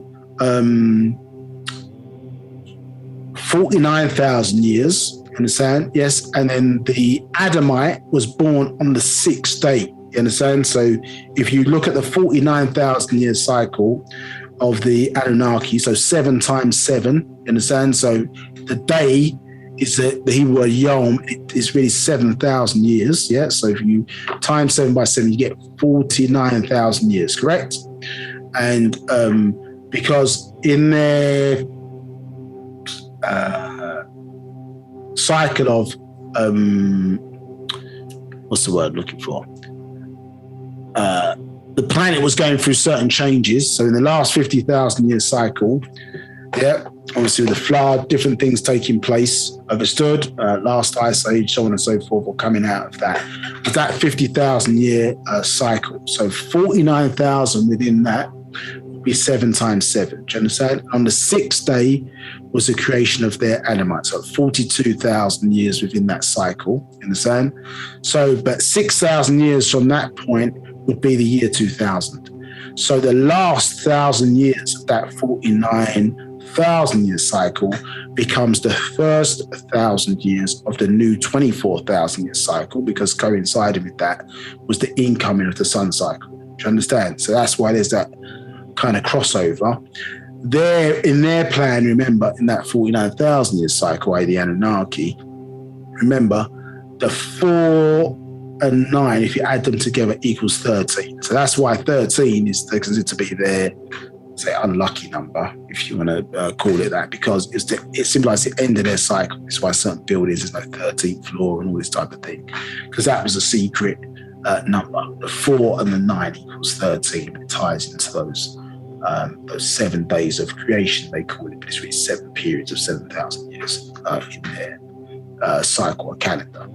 Now, the cycle of order, chaos is primordial chaos, and then we get the reminder of ourselves. So between these 2 points, space, matter, and time. Bara'ah, Madad, and Waqut. Space, matter, and time. It's very important to kind of lock those in as that primary triad. 10, of course, cosmos means infinite matter in universal order, and Manush, primordial Babel, chaos, means infinite material in formless disorder. This is to say that material matter without form, figure, or shape. So in that context, when we were talking a little bit earlier, if you want more information on that, seek out a book called Actual Fact called Existence, How and Why. So we're seeing that, you're getting particles in some instances that are sitting there aimlessly. They're not having any purpose or things of that nature. Do you understand? But then when seasons come along, it causes them to move into structure, form, and obviously leads to the birth of, suns and other type of structures, you understand, within the cosmos. So here you can see that formless versus inform. Do you understand? In this context, outform, but it's a separation between what is orderly and what is chaotic. You understand? So not that it's things just doing their own thing. It's just that they're not in order. Do you understand? It's the opposites. 11. And in order to overstand Nun, so Nun, so we see the 3 Nun bowls again, space, matter, and time. And we see the symbol here for horizontal water, or the Safaf for hieroglyph there, for for water, excuse me. But because it's horizontal and not vertical, it means naturally occurring. Do you understand? So it's not the Nile River, it's the Nine River. Yeah, Nine River, not Nile River. So naturally occurring water is what this hieroglyph means. So it equals Nun, and the fact of however, if you go back to the earlier definition, do you understand? Yeah, we saw that 9 ether, is used in this work is a condition of natural nature moving towards standards and qualities. So we can see here that in that non-science, do you understand? Obviously, ether is the mechanism that allows energy to transfer from one location to another location. Do you understand? So as we read about earlier, 9 ether is involved in the facilitation of those works. You understand? So we see here the water symbol as the mechanism of, as I say, or ether, water being a type of, you understand, or has those characteristics. Do you understand? Yes, as being a medium or a mechanism in the context physically for water, for life to transfer and progress. And so we can see here that water is being described here, or put them together as a means or mechanism to allow, as I say, this movement towards perfection. You understand the progress of growth within existence. So, saying here, Nun, the mental and ethereal science of Wu-Sabat as Tasu 9, outformational news.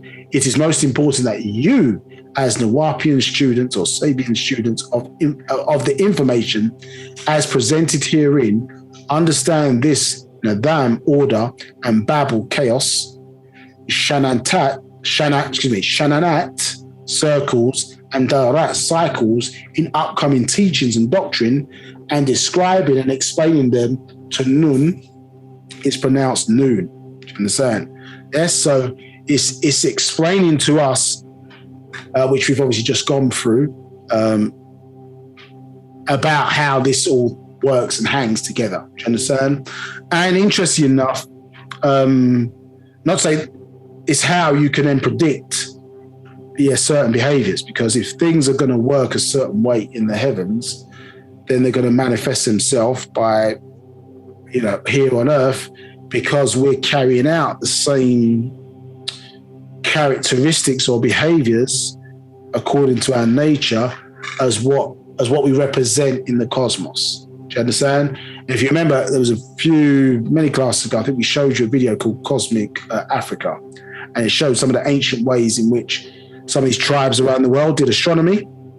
And when it went to the Dogon in Mali, when you remember, a certain star in the sky disappeared. Do you understand? The light of that sky disappeared, and the priest predicted that somebody in the tribe was going to die as a result. You understand? And so in the video, it showed that. So this correlation between the heavens, the planet, and obviously us here as people is obviously very real. You understand? So understanding how the energy moves and progresses and is represented on these different levels is, you understand, is what's being expressed here. You understand? This outformation obviously now being reflected in us as information. You understand? So information, yes, can be something you're reading and receiving, but it's also can be represent the people. We are information also. Do you understand? You have to be transformed.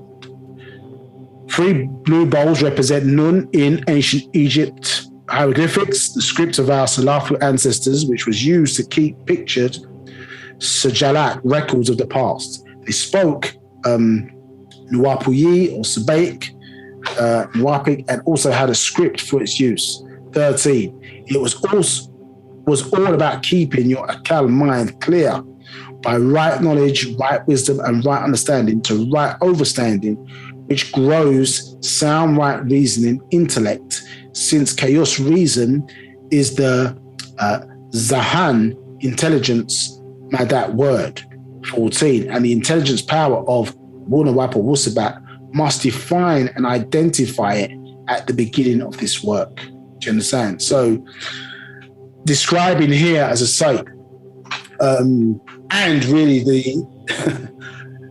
the real skill, do you understand, of having a master teacher.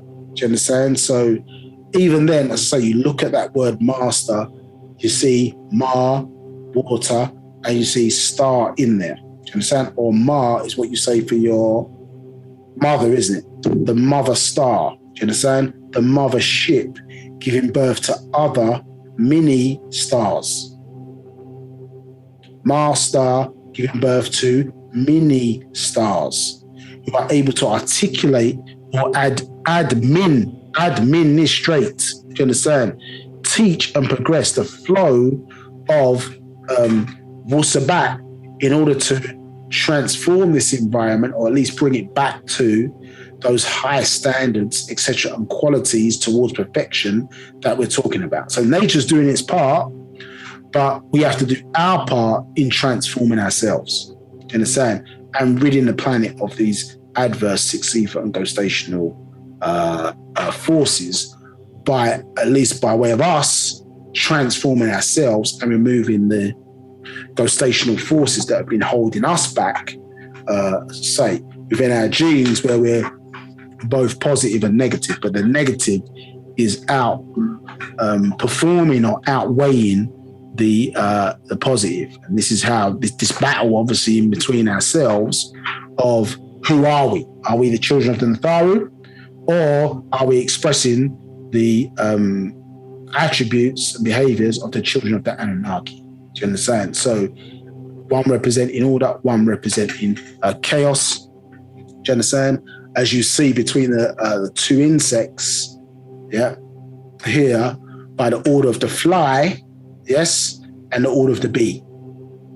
Yeah, one representing Nupu, you understand, as the bee, able to work together, do you understand, in a system with others, do you understand? And then the power of Zupu as the fly. And so we use both sides of course, of our nature. And so the fly, very difficult to kill, persistent, do you understand, annoying, excellent for war, excellent for fighting. You understand those characteristics, I'm saying. Yeah, so we use both attributes, do you understand?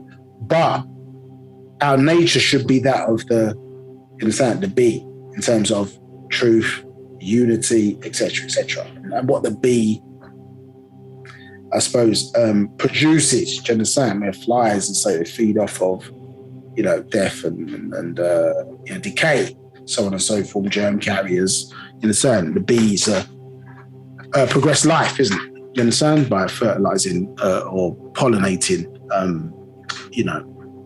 flowers and various other different things of that nature. So when it's producing building, you understand, structures, producing honey, a healing property, do you understand, has healing properties within it, do you understand? So in that regard, so the two natures, although both are within us, but Nupu must overcome and control Zupu, do you understand, externally and within you. Understood. Any other questions before we close out for today, at least? There are no questions. Okay. So I think I'll rabbit it on quite a bit today. So because it was a bit of an awkward schedule for this month, the next class is then next Sunday, getting back into our normal cycle of 1st and 3rd of the month. So look out for any notifications through Zoom in that regard. If you want more information about who we are, go to www.unitedsapiensworldwide.com, unitedsapiensworldwide.com. In fact, I'll just quickly throw up the website if that helps people. And then, as I say, you can click in and see where your local All Eyes in Egypt stories, and obviously start to connect if you want to know more information or interested in joining that kind of detailed thing. Yeah. Just bear 1 second, slow typing.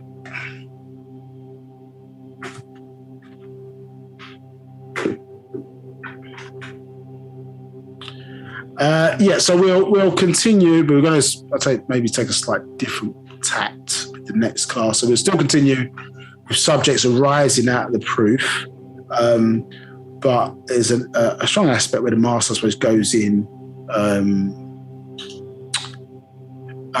goes into the science relationships which we've been talking about, and so it's useful for us, I think, to explore the corruption of the genes in that regard, and how we need to sort of work to fix it or avoid the same type of scenarios that we're seeing at the moment, plaguing our sort of community, but also just people taking advantage. It's this kind of pseudo war on YouTube, it seems. Do you understand? Which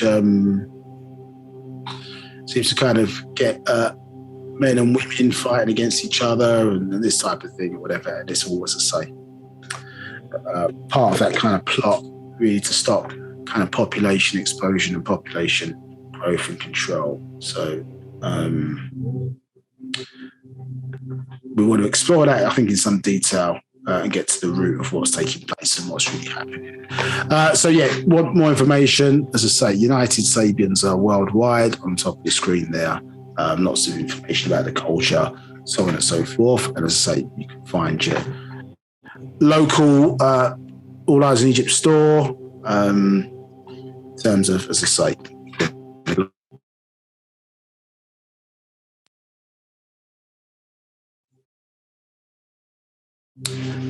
sorry, this thing wants to play up, it seems, before we close out. Just bear with me. Right, I'm back. Can you hear me?